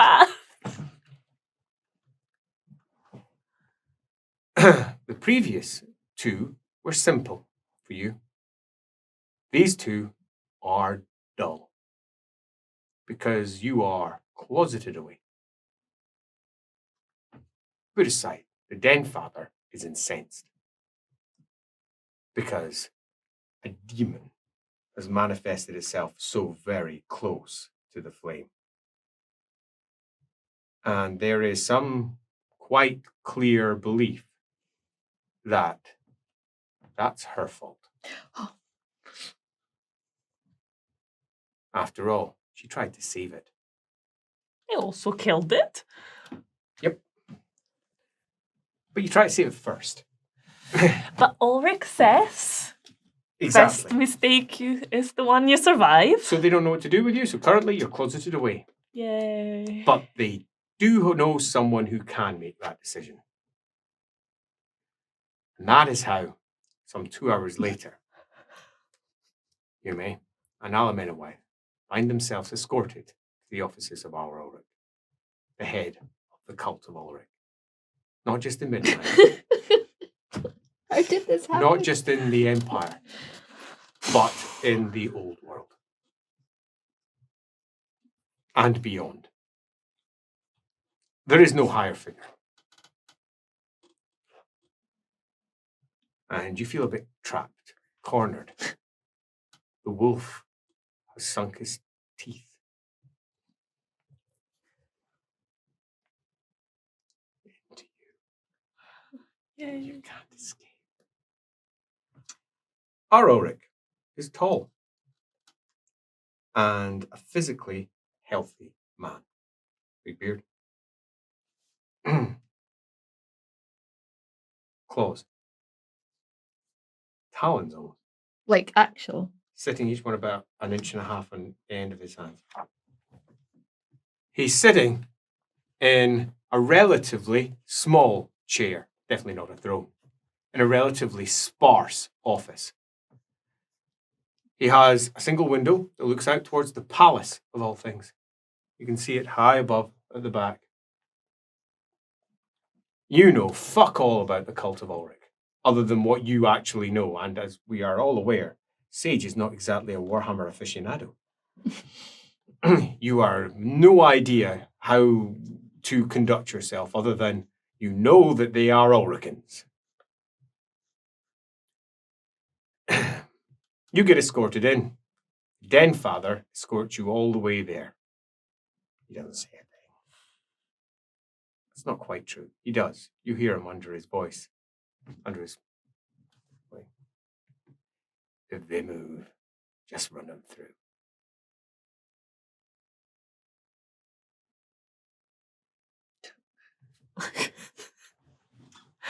You have met in your time people who are holy. You have seen people who are holy. You have felt their presence. Our Ulrich is one of the less impressive of those that you have seen. The Den Father, in many respects, was more impressive. You can feel him. The simmering power of the man beside you. But this is much less impressive. He's almost cowed by comparison. However, that changes when he stands. Temporal power, spiritual power. And he's not as tall as the Den Father. The Den Father, who is a big man. But somehow he manages to look taller. And he says, "Get out. Now."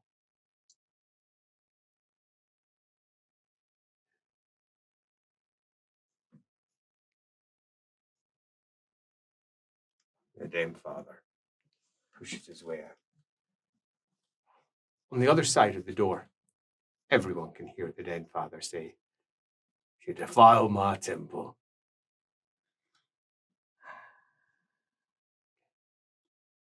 Hear my words now. There'll be a reckoning." As he says, "Go to sit down. I presume you know who I am. Ulrich Belger. You have being at the center of a rather important event. I have been appraised of what occurred. I wasn't in the temple at the time. I apologize for the delay. You're causing some issue. You are known in the palace, apparently. We have had a petition received from the palace,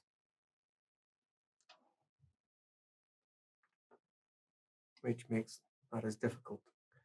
We have ecclesiastic law. Supposedly, it should come into place here. You are troublesome. I'm going to lay it out to you very simply where you are, the trouble that you're in.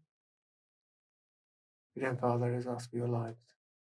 You have an easy way out of that. Of course, you can challenge him. I do not recommend that. Unless, of course, you have a champion. No? Oh dear.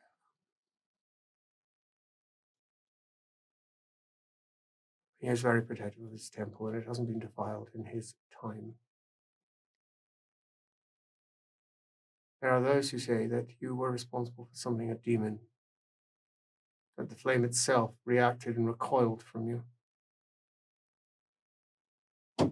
Tell me, what is the truth of that? And don't try to pretend that you're not what you claim you are, Ume. I have wolves at court. They know who you are. I know who you are. You have one opportunity to explain to me in simple terms what you believe has occurred here. I hold your life in my hand. The Den Father wishes to close his paw upon yours. The last time the Den Father and I disagreed, we fought. I won that time, but I was a younger man. So, don't take your time. He folds his arms. Please, don't take your time. Get to it.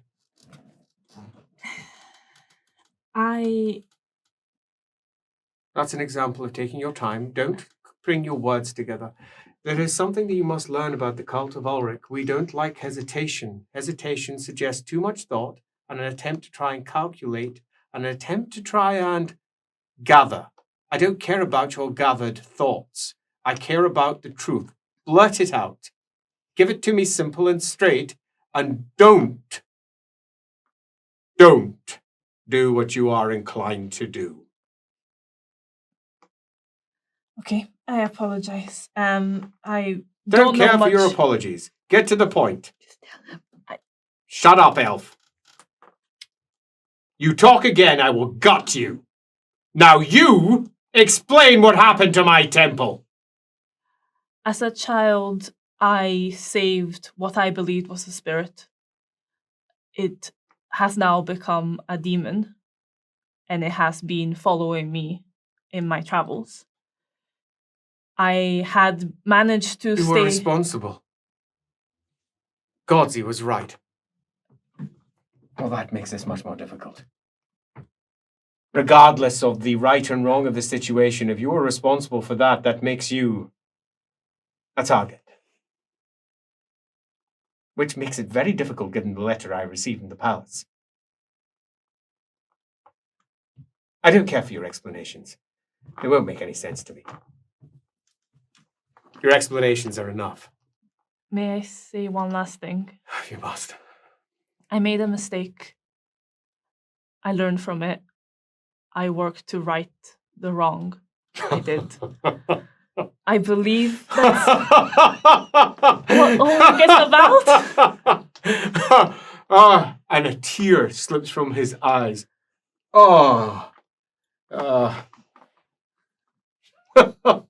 In the Ulrich Creed. The 17th fable. Ulrich is crossing across his holy hunting grounds. He has marked all of the Reich as his, for the other gods have fled. They care nothing for the world anymore. Ulrich realized what was coming, and he claimed it all for his. And he happened upon a cottage, and as often the case with most of Ulrich's stories, there was a woman there. She was married. He didn't care. He probably should have. She didn't care either, according to the story. Ulrich, being the chap that he was, apparently had a marvellous time till, of course, she revealed who he was. To her sibling. This wasn't the first time she tricked him. Nor the last, as it would turn out. There are more fables. She enjoyed tricking him. Loved it dearly. Problem was, this time he'd been warned. But he didn't believe the individual who'd given warning. Because it had come from a cat.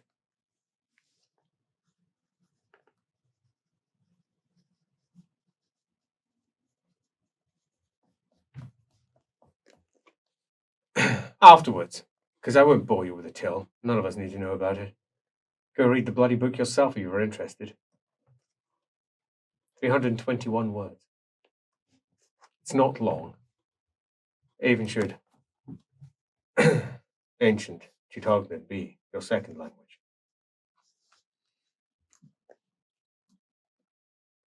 Afterwards, he met up again with the cat. And he threatened to kill it, as was Ulrich's way. Because the cat had not explained who he actually was.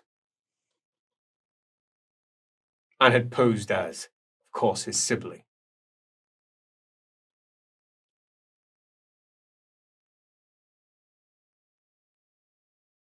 And just as he was throttling the life out the bloody beast, it croaked out from its little catty lips. Oh, I think I realize what happened. I think I made a mistake. I've learned from it. And how can I learn from it truly if I don't survive?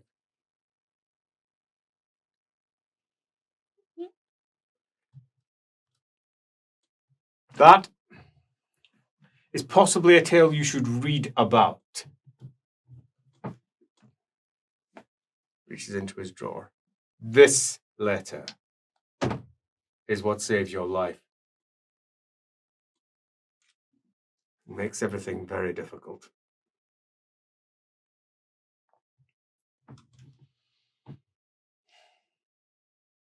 I suggest that you very carefully go behind that tapestry.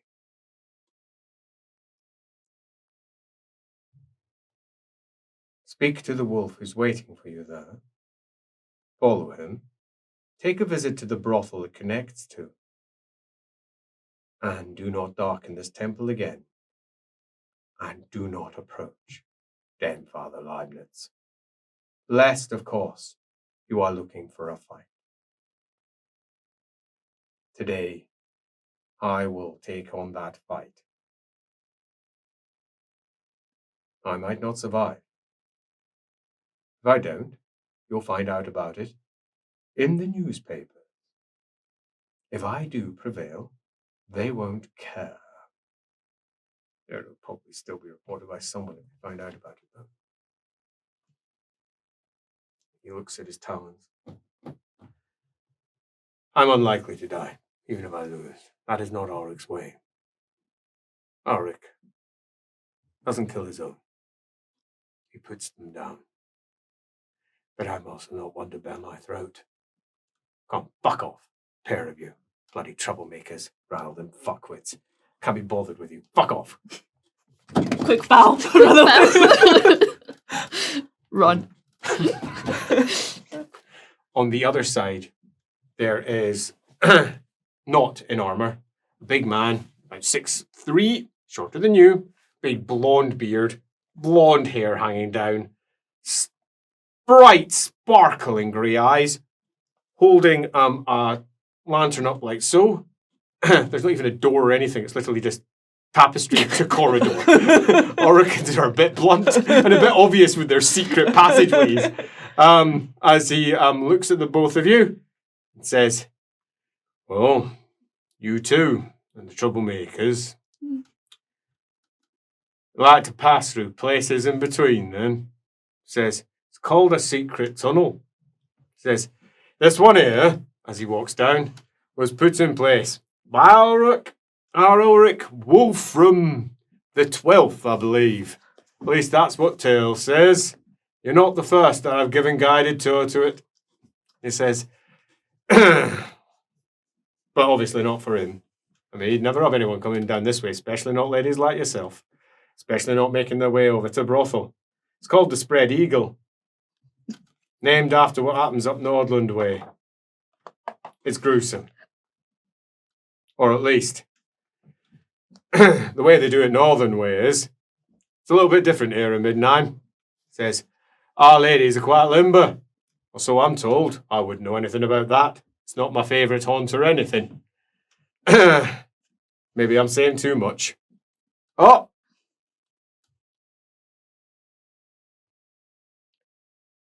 There we go. I'll be challenge offered. You heard nothing. His ears are sharp.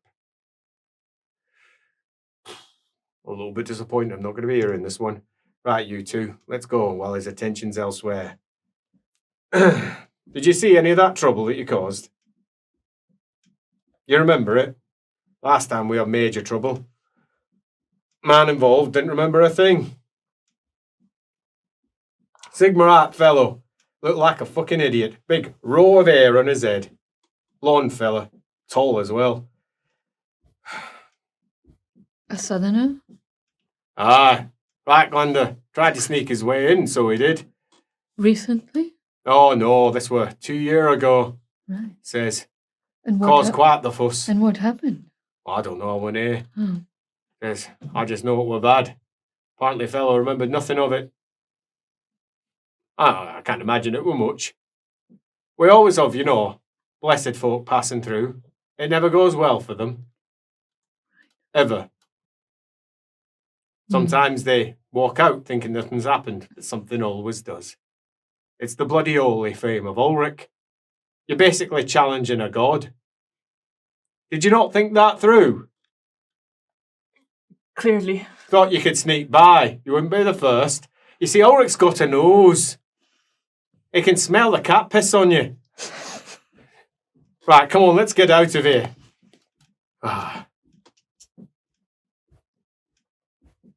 He stops. Stop being so pretty. Can we buy you a drink? No, he says, I'm not allowed to get involved with heretics and the like, especially not elves. It's well known that elves will just gobble up your dick. He says, I know, my mate Ulrich, and I know, but his name's Ulrich. My mate Ulrich, he literally lost his down there. To an elf? That's what he claimed, although it did look like it were burnt off by flame when he were drunk. But he said it were an elf, so I believe him, and I'll admit I'm a bit superstitious about the whole thing. Right. He says, probably true though. I have never heard of such a thing. Oh, well, if you go down by Spread Eagle, you hear the word dick burner, elf. He says, basically what it means, elf. Dick burner. Important notes as the pair get escorted out. They've asked our Ulrich if he got my letter. Did you send him a letter? Remember, I sent him a really angry letter about what happened in that temple. You did. What's this? Yeah, he'll be like... Missed opportunity. Yeah, but he wouldn't let me speak, to be fair. No, he wouldn't. The Spread Eagle. He's going to be raging when he puts two and two together. Is a brothel like almost any other. But it is a brothel that clearly serves one type of clientele more than any other. Big men from the Temple of Ulrich, who are obviously white wolves, who have nowhere else to be because it's summer and they're meant to be campaigning but can't. They're on their off time, so they're drinking in the closest, what turns out to be brothel. Probably wasn't a brothel to begin with, but with that many nights around, it was going to be destined for that particular fate, whether they thought it was for the best or no. It's busy. There's over 100 souls in the place, nights that is, plus all of the various staff dancing and singing. Playing, in one corner, a harpsichord. 3 elves work here. 1 male, 2 female, probably. Lots of humans, several halflings. He says, you're getting escorted out. Don't be giving any of those looks.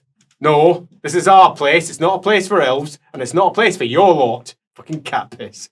As someone calls out a wolf whistle from across one of the nights with a big a common call across Middenheim for a prostitute. They see someone, they call out a wolf whistle, and if you reply, yeah, look at you. And he's like, fuck off! Back off, Ulrich! Takes his way through. Opens the doors. Fuck off. And you burst out into the blazing warmth of the afternoon What sun. just happened? I don't know. How's my nose look?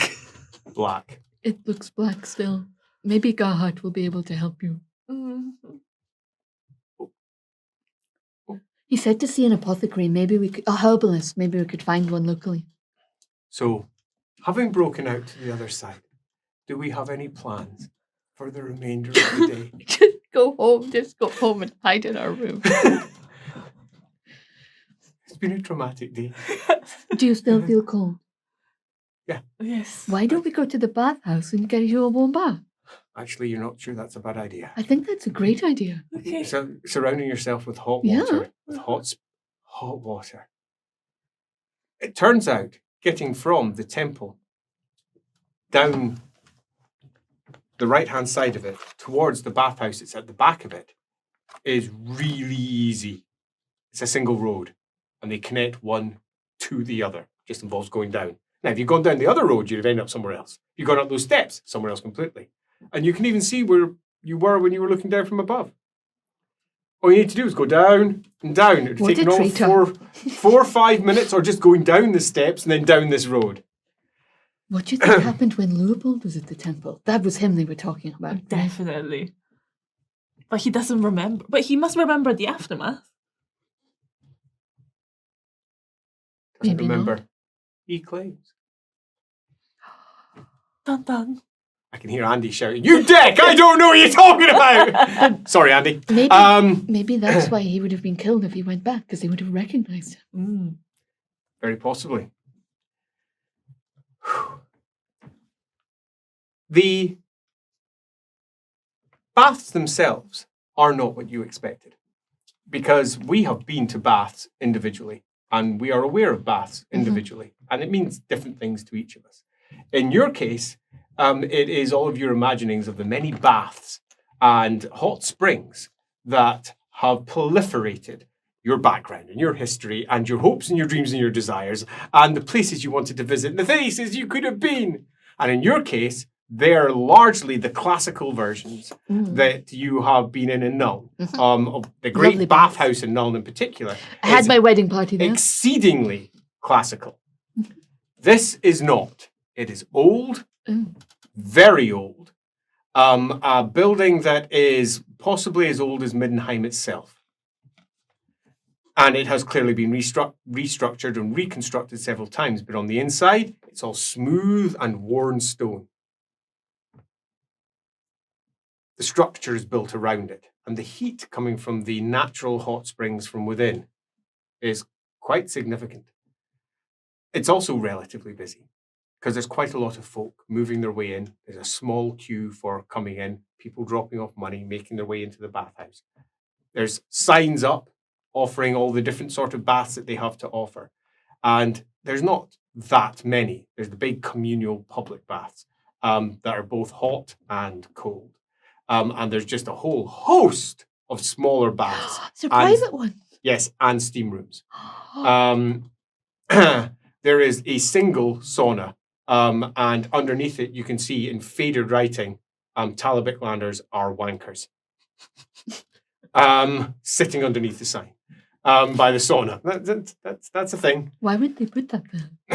They've probably had sex in there or something. Talabiclanders are wankers. But a host of both public rooms, smaller public rooms, private baths, less private baths, just big open halls.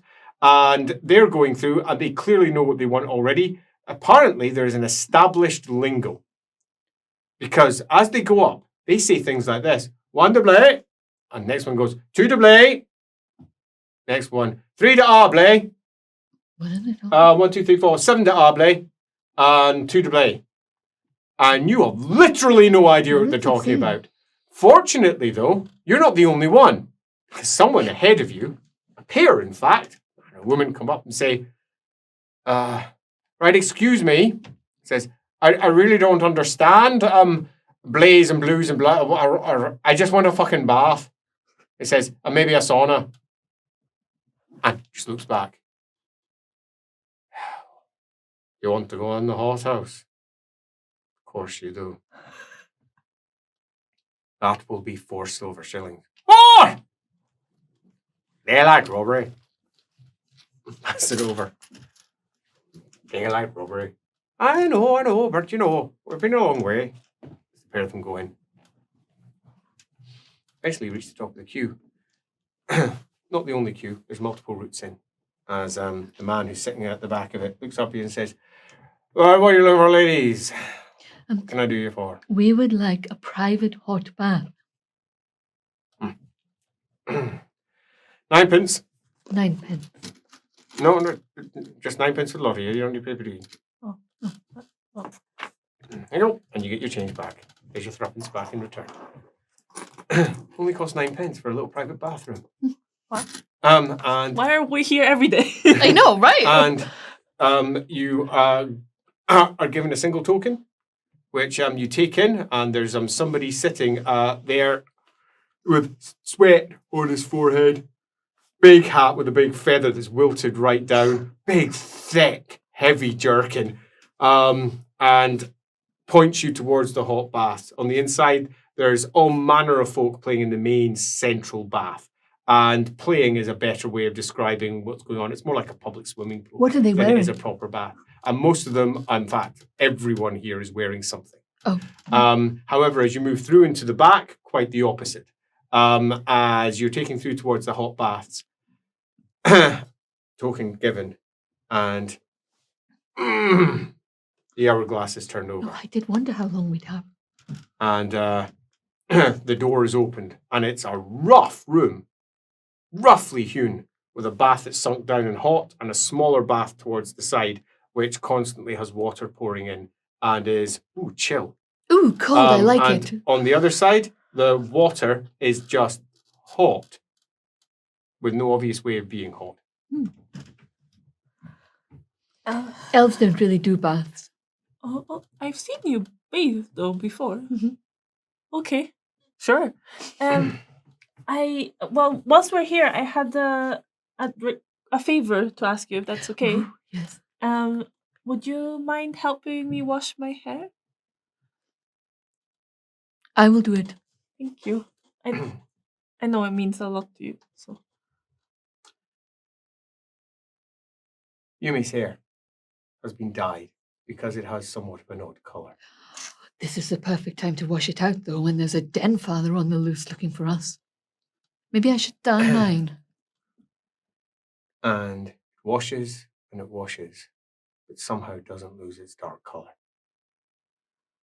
interesting.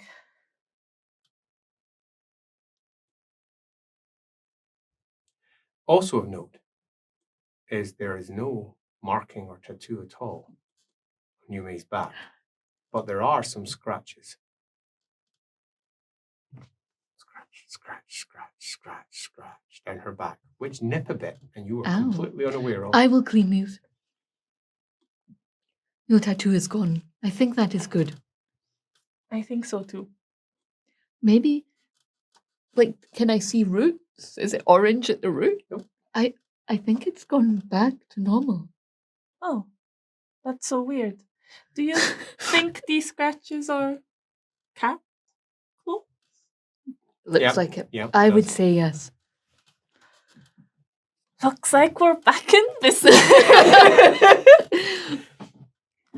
Where shall we go next to steal this? And upon that bombshell, as the girls are back in business, ready to steal things, we bring that little unexpected side episode to a end.